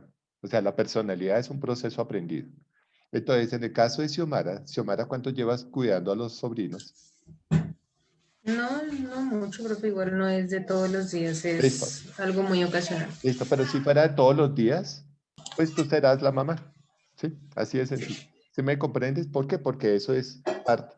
Por eso muchos niños le dicen mami a la abuelita o a la tía. ¿Por qué? Porque ellas la criaron. ¿Y eso es malo? No, es parte de su formación. ¿Comprenden eso? Entonces, en los procesos básicos, un segundito que ahora se me trabó esto. En los procesos básicos, pues este cerebro es el que vamos a estudiar. No lo vamos a estudiar desde la neurología pura, o sea, yo no les voy a hablar de las meninges y de las conexiones y sinapsis, no. Solo quiero que lo entiendan como una estructura. Y todo lo que se aprende, ¿sí? Desde que nacemos, todo es aprendido, o sea, no hay un solo proceso básico que no sea aprendido. O sea, a mí me enseñan a prestar atención, a mí me enseñan a memorizar, a mí me enseñan a aprender, a mí me enseñan.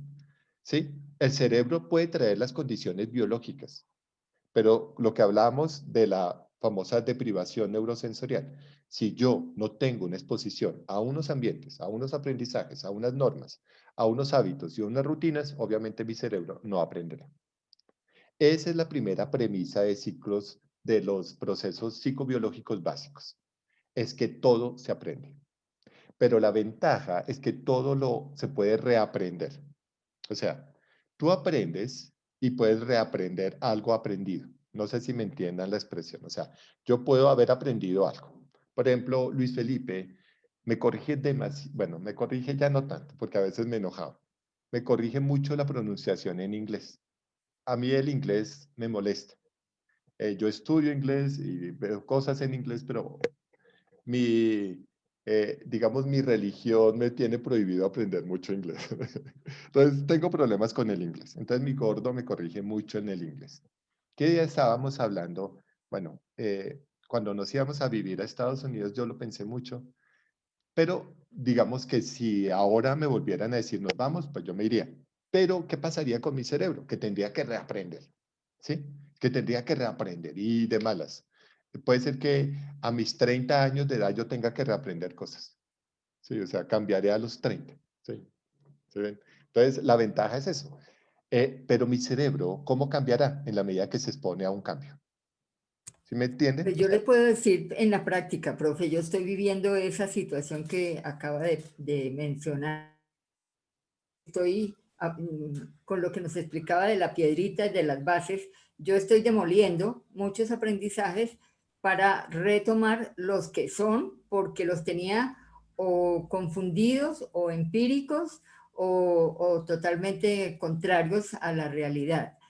Eso es emocionante, es algo que, no sé, a mí me parece que es un valor agregado en mi caso, porque eso me apasiona, poder conocer novedades que a pesar de que ya la edad sea avanzada, para mí me están dando un sentido diferente a la vida.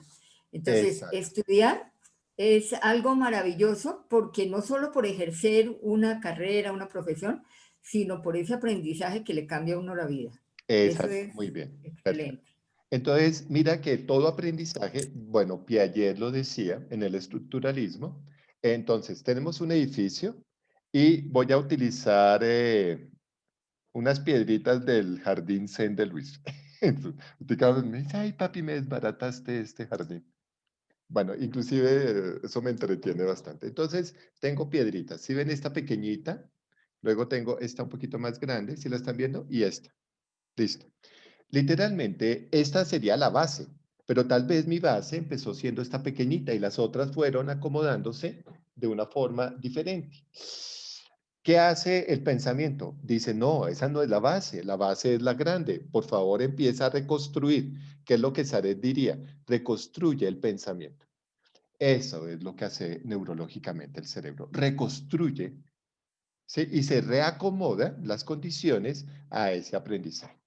Voy a preguntarle a Camila, que es la niña nueva en este curso. Camila, ¿cómo estás? Bien, sí, señor. Bueno, ¿tú de dónde vienes, Camila? ¿Cómo así, profe? O sea, ¿estudiaste en otra universidad? ¿Por qué eres nueva en mi clase? No, ok. No, no, señor. Hasta ahora empecé aquí a estudiar psicología. Ah, bueno, perfecto. Entonces, para Camila, muchos de mi lenguaje suena raro, pero para mis chicos que ya se reestructuraron en parte de mi pensamiento, que ya les he transmitido cosas, ellos se ajustarán más fácil. ¿Sí me estás entendiendo, Camila? O sea, tu cerebro gastará más tiempo en acomodarse que en el caso de Zaret, porque Zaret ya tiene unas bases, ya ha reconstruido sus bases, y esas bases van permitiendo construir. ¿Aprendiste eso? Entonces, con el tiempo, Camila, su lenguaje irá cambiando en la medida que vaya reaprendiendo cosas. ¿Entiendes eso? Para los chicos antiguos, por ejemplo, para Nicolás, que hoy viene de gorra, para Nicolás eso ya es fácil y entenderá cosas más rápido que tú, Camila, porque Nicolás ya estuvo conmigo, ¿o no, Nicolás? Sí, sí, claro, ya le comprendo más rápido. Exacto, ¿sí entiendes? Entonces mira, Camila, que el cerebro tiene que aprender y luego reaprender. ¿Hasta ahí vamos bien? Listo. Todo se aprende, muchachos, todo. El caminar, hablar, pensar, todo se aprende. Por eso, Profe, dime.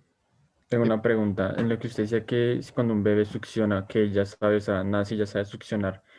O sea, él como que Eso ya no, aprendió esto, pero no no, entraría entre un no, movimiento involuntario, no, ¿no? es un reflejo. Muy bien. Vamos a ver la diferencia entre reflejos, ¿sí? Reflejos, que son elementos netamente biológicos, y aprendizajes. La succión es un reflejo.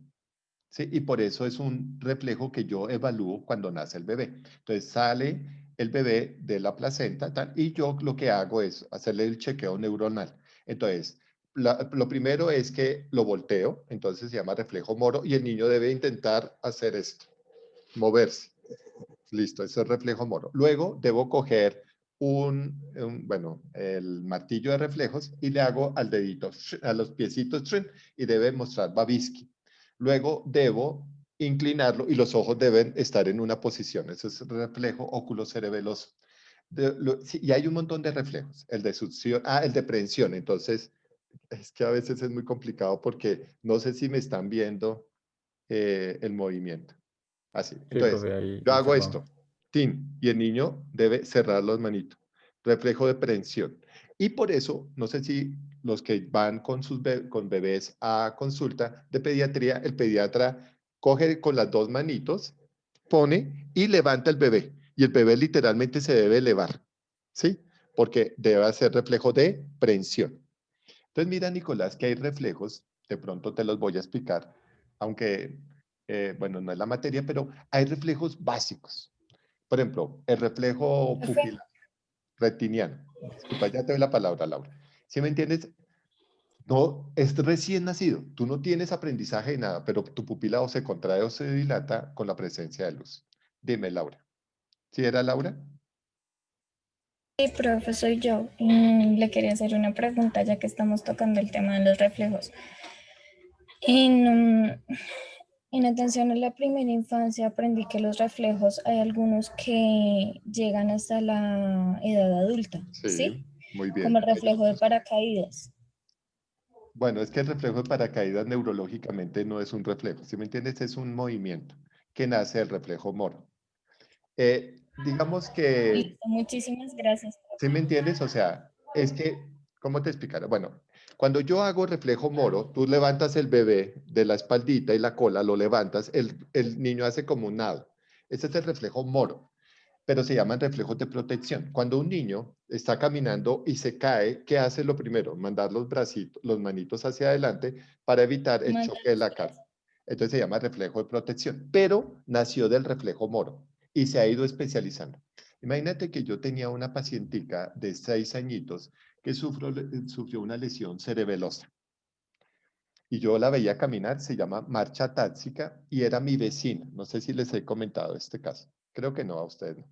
Era mi vecina, yo vivía en una casa y era mi vecina. Y yo vi la niña y yo, puchica, la niña está mal. Y entonces yo la vi con ataxia al caminar, ataxia, o sea, la marcha táxica es una marcha que después se las muestro en el movimiento, que es magnética. ¿Sí? No camina flexionando las rodillas y el talón, sino que es una marcha como si fuera en punta de pies, que se llama marcha en equirobaro. Entonces la niña caminaba así. Entonces yo vi la niña y yo le dije a Diana, la mamá de la niña, dije, oye, Dianita, ¿por qué la niña está caminando así? Dijo, no, es normal. El pediatra me dijo que era normal. Yo, chica. Llamé a Berta, le dije, Bertilla, que era la abuela. Bertilla, ¿cuánto hace que la niña camina así? Dijo, no, como desde hace 2 años. O sea, la niña a los 3, a los 4, tenía 6.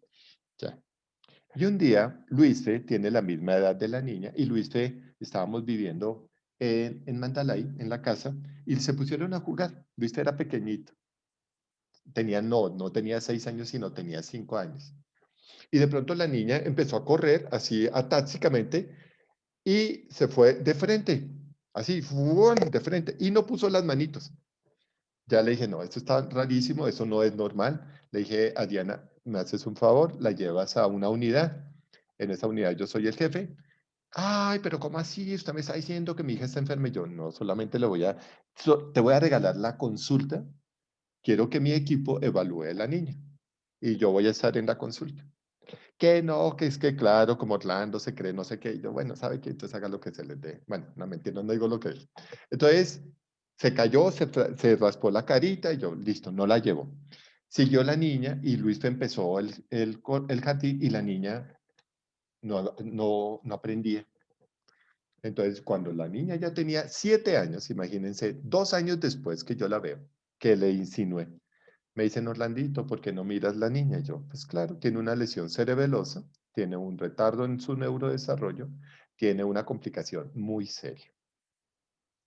Se pusieron a llorar. Y yo, ya no pueden llorar, porque yo cuando le dije llévela, usted no quiso llevarla. Ella asiste a mi unidad de rehabilitación. En esa época yo era el director del instituto y empieza la niña a mejorar. Pero sí me están entendiendo, o sea, casi que todos los reflejos uno los evalúa y tiene que saber cómo evaluarlos. El pediatra cometió un serio error, decirles que la marcha táxica era normal. No. Entonces, en neuropediatría nosotros sí tenemos que tener mucho cuidado en saber qué es un reflejo y qué es aprendizaje. ¿Sí entienden, muchachos?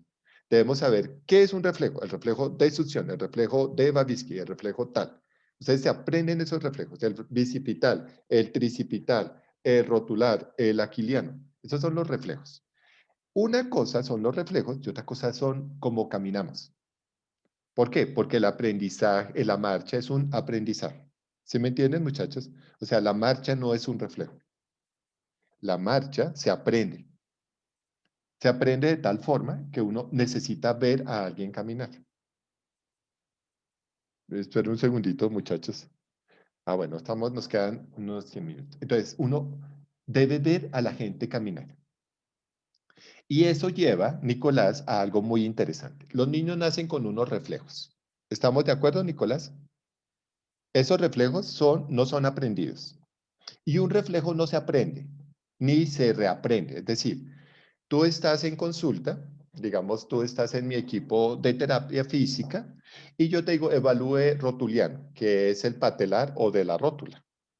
Por más de que tú te concentres y digas, yo tengo un postdoctorado, yo soy casi como un semidios como Orlando Páez, tú tienes el reflejo patelar y se acabó. ¿Entienden eso, muchachos? Por más educado que tú seas. Porque más que hables 3 idiomas, yo cojo el martillo de reflejos y hago en la rótula un golpe y tú haces reflejo patelar. ¿Comprendes eso? O, por ejemplo, dices, no, yo ya soy brillante, pero cojo una linterna, la mando a tu ojo y tu pupila contrae. ¿Entiendes? Ni se piensa, o sea, es un elemento inconsciente, involuntario, que se da como reflejo y no se educa. Pero yo sí puedo educar el reflejo de náusea. Profe, Dime. entonces se podría decir que lo voluntario y consciente sería el aprendizaje. Wow, muy bien. Y dentro del aprendizaje, muy bien, Ivana, dentro del aprendizaje hay miles de cosas. Pero hay cosas biológicas que no se reaprenden. ¿Sí me entienden? O sea, no pueden ser aprendidas.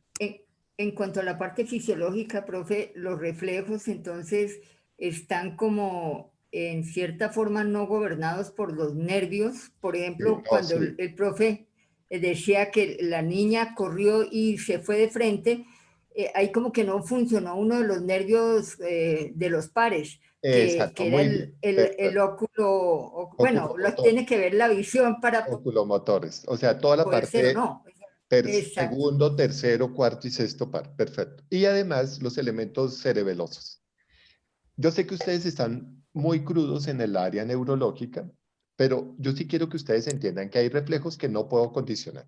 Es decir, yo no puedo condicionar el reflejo pupilar, no puedo condicionar el reflejo coclear, No puedo condicionar el reflejo patelar, rotuliano, el aquiliano, eso no los puedo condicionar.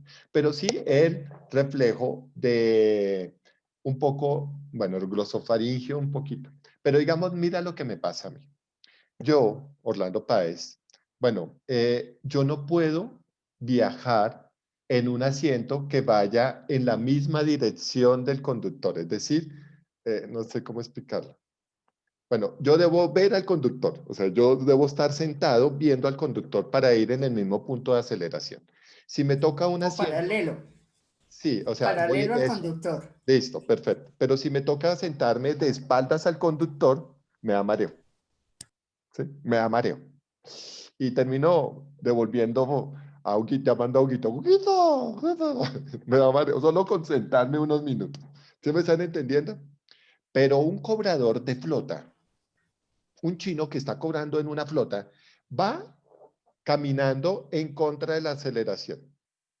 Y va, digamos, va el bus, va Bogotá-Chuachi, que es la peor ruta, bueno, la de Pamplona también es una ruta asquerosa, discúlpenme, fea, llena de curvas.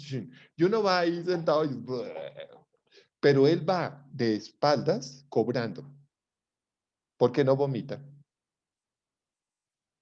Porque aprendió a manejar esa situación. Muy bien, aprendió. ¿Sí me comprenden el ejercicio tonto que les he puesto? Si a usted le toca, digamos, Nicolás dice, pues me voy a independizar de mi casa, me voy a volver cobrador de flota. Y empieza la ruta Bogotá-Choachí, las primeras semanas van a ser un desastre. Va a terminar vomitando. Pero con el tiempo, su cerebro se entrena a hacer el trabajo. ¿Entienden un poco? Por eso a los astronautas los entrenan con elementos para controlar el vómito y la desaceleración y los procesos de gravedad. ¿Entienden un poco lo que estoy diciendo? Eso sí se aprende y eso sí se controla. Pero por más de entrenamiento que tenga un astronauta para controlar ciertos eventos como el vómito, la sensación de mareo, su reflejo pupilar, su reflejo rotuliano, su reflejo glosofaríngeo, todos funcionarán como cuando era bebé, excepto que tenga una lesión, ¿sí me comprenden? Pero por más entrenado que tenga, yo golpeo la rótula y se produce el reflejo paterno. O en el bebé hago Babinski. O en el, mira lo interesante, para Laura, que fue la que me preguntó de primera infancia. Babinski, el reflejo de Babinski debe desaparecer en los primeros 6 meses. Si un adulto tiene Babinski, el reflejo de Babinski es grave, tiene una lesión neurológica. ¿Sí me estás entendiendo, Laura? En el niño es normal, en el adulto es patológico. Sí, sí, señor. Entonces, mira lo curioso. Algunos reflejos en el niño, ¿sí? En el niño son normales, mientras que en el adulto es patológico. Imagínate que, bueno, iba a molestar, me disculpa, Camila, la niña nueva, tiene que disculparme, yo hablo así, un poco escuetamente, y todos, bueno, imagínate que, bueno, yo coloco, me da risa, pero no. Yo coloco el martillo en el bebé recién nacido y le toco el labio. Y el niño hace succión. En el adulto yo puedo ponerle el dedo en el labio y no hace. Depende de la situación. Pero no va a mostrar el reflejo de succión. Desapareció. Desaparece con la edad. ¿Sí? O qué tal uno, mira, si yo tengo, entonces me pongo el lápiz acá y empiezo. No. Porque ya no está, o sea, el reflejo de succión ya desapareció porque ya no lo utilizo. ¿Sabe qué está pensando y le está dando risa? Entonces, Es que esa es una enseñanza socrática. sí, muy irónica, muy irónica. Pero entendieron un poco el chiste, o sea, claro, o sea, el reflejo de succión es obligatorio en el niño recién nacido, pero en el adulto no debe presentarse porque entonces uno el odontólogo te pone gravísimo, entonces ahí no, ya desapareció. Camila Castro, ¿me entendiste la ironía? Sí, sí, señor. Bueno, tienes que acostumbrarte conmigo, yo soy muy escueto a veces y siempre todo tiene un poquito como de sentido ahí como medio perverso. Listo, muchachos. Entonces, vamos a hacer... ¿Puedo? Una pregunta. Digamos, cuando hay niños recién nacidos que no succionan. Ajá. Se da eso, profe. Entonces, por ejemplo, si el niño recién nacido no succiona, entonces tiene una alteración del reflejo de succión y entonces toca hacerle alimentación parenteral. Mira cómo es de importante que el pediatra y el neuropediatra evalúen el tema de succión. Si el niño no come bien, no se alimenta y su cerebro no se desarrolla. Por eso un niño se le dice a la mamita, entonces muchas mamitas se les enseña a que peguen el pezón al bebé para que él aprenda. Y hay un ejercicio, no sé si las mamitas me lo puedan corroborar, y es que se estimulan los labios. O sea, al niño recién nacido, por ejemplo, no coge el pezón, y es gravísimo. Entonces, y si no coge el pezón, no sé si me entiendan el coger el pezón, o sea, no hace succión en el pezón, no hará succión en el biberón. Entonces, hay un ejercicio que se le dice a la mamita que coja y le estimule los labios en forma circular para que el niño empiece a desarrollar el reflejo de succión. Si no desarrolla el reflejo de succión, definitivamente hay niños que hay que cucharearles. Entonces, toca alimentarlos parenteralmente. ¿Entienden? Entonces, ese reflejo es muy importante porque es la puerta de entrada del alimento al bebé. Hay niños que no hacen reflejo de tragado, ¿sí? Se llama trastorno de alimentación tipo pica y no pasan, no tragan. Entonces, es grave. Digamos que eso lo van a ver, bueno, ustedes no lo ven tan fuerte en esta carrera, eso se ve más fuerte en neuropediatría, pero digamos que es muy claro entender qué pasaría si no hay un reflejo en un recién nacido. Si no hay el reflejo de náusea, si no hay el reflejo moro, si no hay el reflejo de Babinski, ya indica que el niño está neurológicamente comprometido. Entonces hay mucho cuidado con eso, ¿sí? Lo estoy explicando para que ustedes entiendan que a veces les mandan a ustedes esa consulta para que le entrenen a la mamita en manejo de reflejos, ¿sí?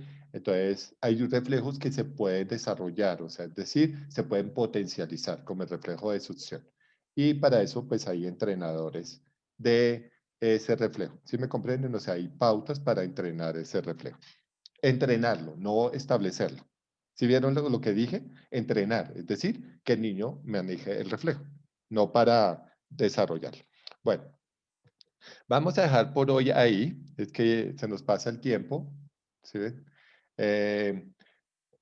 Bueno, vamos perdón un segundito que ahora tengo que salirme de acá. Bueno, listo. Les voy a recomendar para mañana, bueno, voy a terminar la presentación, vamos, porque apenas pensé que me iba a demorar menos en la introducción. Voy a terminar la parte de introducción a la materia, les voy a mostrar algo de la neurología clásica, luego voy a entrar con procesos, se los voy a explicar en general, y luego voy a entrar en el tema de biología, solo como para estar al tono con lo que yo necesito que tengan. ¿Les parece? Entonces, les pido el favor de que en lo posible estudien los temas de genética, mitosis, meiosis, división celular, etcétera, etcétera, que me van a permitir explicar cositas de la biología. Y con eso así ya empiezo a entender procesos de percepción, atención, etcétera, etcétera. ¿Listo? Y les sugiero, solo por aquello de como sugerencia, que vuelvan a estudiar un poco la introducción, que revisen conceptos, revisen escuelas, porque yo puedo decir, listo, vamos a ver desde la escuela de Gestalt Qualité. La Gestalt Qualité es el modelo alemán que explica la sensación y la percepción tal. La escuela dice tal cosa. Si usted no recuerda lo que yo dije de la escuela, va a tener dificultades. Entonces, esta materia tiene como, no lo entiendan mal, tiene como prerequisito introducción a la psicología. Por lo tanto, les sugiero volver a retomar sus elementos de introducción. ¿Listo? Para irnos, ¿alguna pregunta? Profe, cuando hablaba usted de el aprendizaje de interacción social, ¿cómo como padres para los niños que ahora están condenados a la virtualidad por un largo tiempo, se les puede compensar esa interacción que han perdido con los compañeros, con la escuela, con la sociedad? porque ahora están reprimidos. Entonces, eso va a hacer casi que se retraigan o que pierdan mucho del avance que No, bueno, tenían. mira, el cerebro no pierde tanto, por ejemplo, ¿qué me preocuparía a mí? Los niños de 5 a 6 años. O sea, yo a esos niños, la verdad, la virtualidad no se las tendría, porque de 5 a 6 años son donde empiezan lo social. Un chino antes de los 5 está en su casa y juega y todo eso. Pero literalmente los que más sufrirían son los que van a hacer los procesos complejos, que son los procesos fuertes, que son de 5 a 6 años. Esos niños sí. El niño de 7 años, ya no, ese chino ya no lo olvidará, ¿sí me entiendes? Ya lo tomará como un juego. Pero los niños de 5 a 6 sí tienen ese problema, porque no van, por ejemplo, los niños que el año pasado deberían estar en su primerito, sí sufrieron mucho. ¿Por qué? Porque es el primer año, ahí es donde se socializa. Los de segundo ya para esos chinos no. Pero sí me comprenden, esos que están pasando de la escuela, perdón, de la casa a la escuela, sí son los que van a sufrir. Muchos niños de 3 años, ¿sí? Porque, por ejemplo, imagínate que los niños de 4 añitos son los que ya empiezan procesos de socialización. Ahí sí tendríamos un problemita. Pero mira lo que ha sucedido. Se han metido más en la virtualidad los de ciertos colegios. Por ejemplo, los chinos de barrios normales, barrios estratos 0, 1, 2 y 3, literalmente siguen en la calle. O sea, nosotros los de ciertas condiciones sí nos hemos aislado. Por eso es que en ciertas partes de la ciudad la proliferación es impresionante de la enfermedad. Por ejemplo, Suba la gente es como si estuviera en un día de fiesta. ¿Sí? Suba tuvo un desorden social, la cosa más violenta. Pero si ustedes recuerdan, Suba siempre ha tenido problemas sociales. En el portal, que cuando Transmilenio, miren todo lo que pasó en Suba. Entonces, claro, era fácil entender cómo el comportamiento de desorden de Suba fue masivo. Mientras, por ejemplo, me llamó mucho la atención cómo Chapinero no tiene casi indicadores, porque la gente de Chapinero es tranquila, no sale, ¿ves?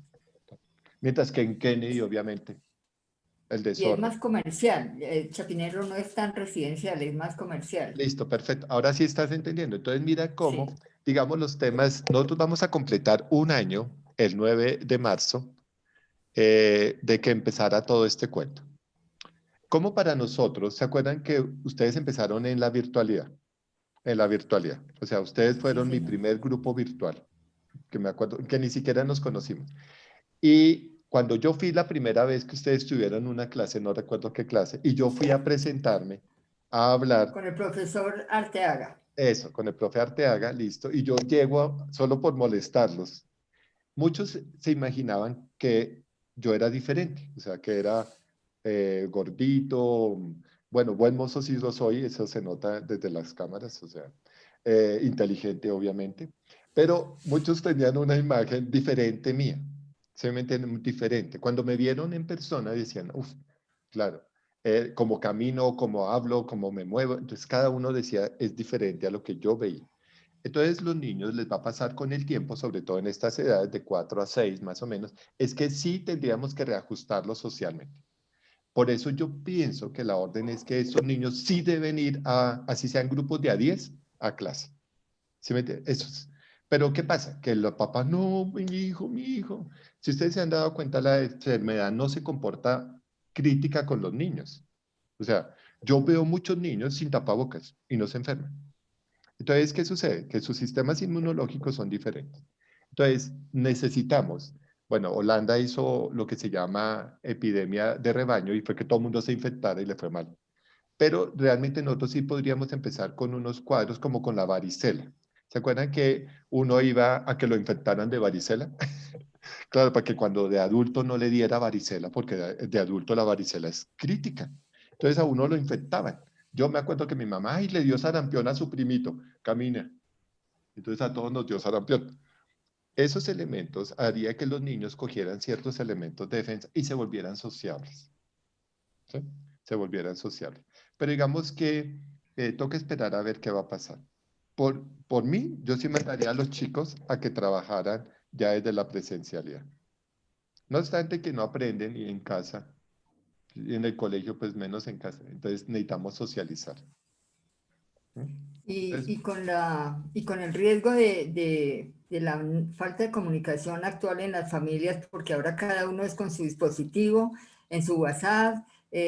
Sí, no hay lenguaje audible, solamente lo súper urgente y necesario. Pero en lo voluntario es muy difícil que la familia se comunique ahora. Yo he visto mamás que le dicen a los hijos, por favor, vengan a almorzar. Tampoco. Por favor, vengan. No, mentiras, son molestartes. Ya cruzó el umbral. Pero bueno, la idea central es que sí, obviamente nosotros tendríamos que entender algunos procesos sociales. Inclusive mi grupo de investigación está hablando sobre el tema de tanatología y manejo del duelo por pandemia. Entonces, pienso que el concepto de muerte y el concepto de vida y de beneficios y todo eso ha cambiado por la pandemia. Y vamos a evaluar qué tanto ha cambiado el concepto de muerte. Todos vivimos la muerte ahora como si fuera, bueno, yo sé que lo que voy a decir no es muy bueno, pero imagínate que tengo 1.7 millones de personas en el mundo que han muerto por COVID y 39 millones que murieron por VIH. 42 murieron por deshidratación y desnutrición. Entonces uno dice, no sé si vean lo que estoy diciendo. Y es que hay elementos muy raros aquí en este concepto de muerte que han cambiado. O sea, todo el mundo tiene temor a hablar, tiene temor a ver al otro porque dicen, ¿será que me infecto solo viéndolo? Entonces, pasó lo mismo que cuando el VIH. Yo tuve la oportunidad en 1987, yo sé que muchos no habían nacido, muchas de ustedes o muchos de ustedes no habían nacido, en el 87 de atender mi primer paciente VIH. Y cuando atendí yo tenía muy pocos años, recién me había graduado como de, no voy a decir la edad para que no hagan cuentas. Entonces estaba súper sardino y me acuerdo mucho que todo el mundo decía, ¿cómo vas a entrar a la sala, Orlando? Ponte todos los elementos de protección. Y yo, ¿pero por qué si yo no voy a tocarlo, no voy a hacer combinación de fluidos, no lo voy a besar? O sea, ay no, que de pronto te pasa algo. Y yo, hubo tal situación de caos en el 87. No, yo estaba en clínica en el 87, que cerraron toda una ala del hospital. Es decir, habían 3 pacientes VIH en un solo piso, aislados completamente. Yo no entendí. Comprenden un poco lo que estoy diciendo. O sea, esas son las percepciones que manejan las personas. Por eso la falsa creencia. Y mi grupo de investigación está tratando de entender lo que está pasando con el temor a muerte. Listo, pero eso lo hablamos en otro tema. Bueno, muchachos, los dejo porque ya son las 10:03 y Muchas gracias. Chao. No alcanzan a profe, gracias. Chao. Gracias, profe. Hasta luego. Gracias, profe. Chao, se me cuidan. Gracias. Chao. Chao, profe. Chao, chao, señoritas.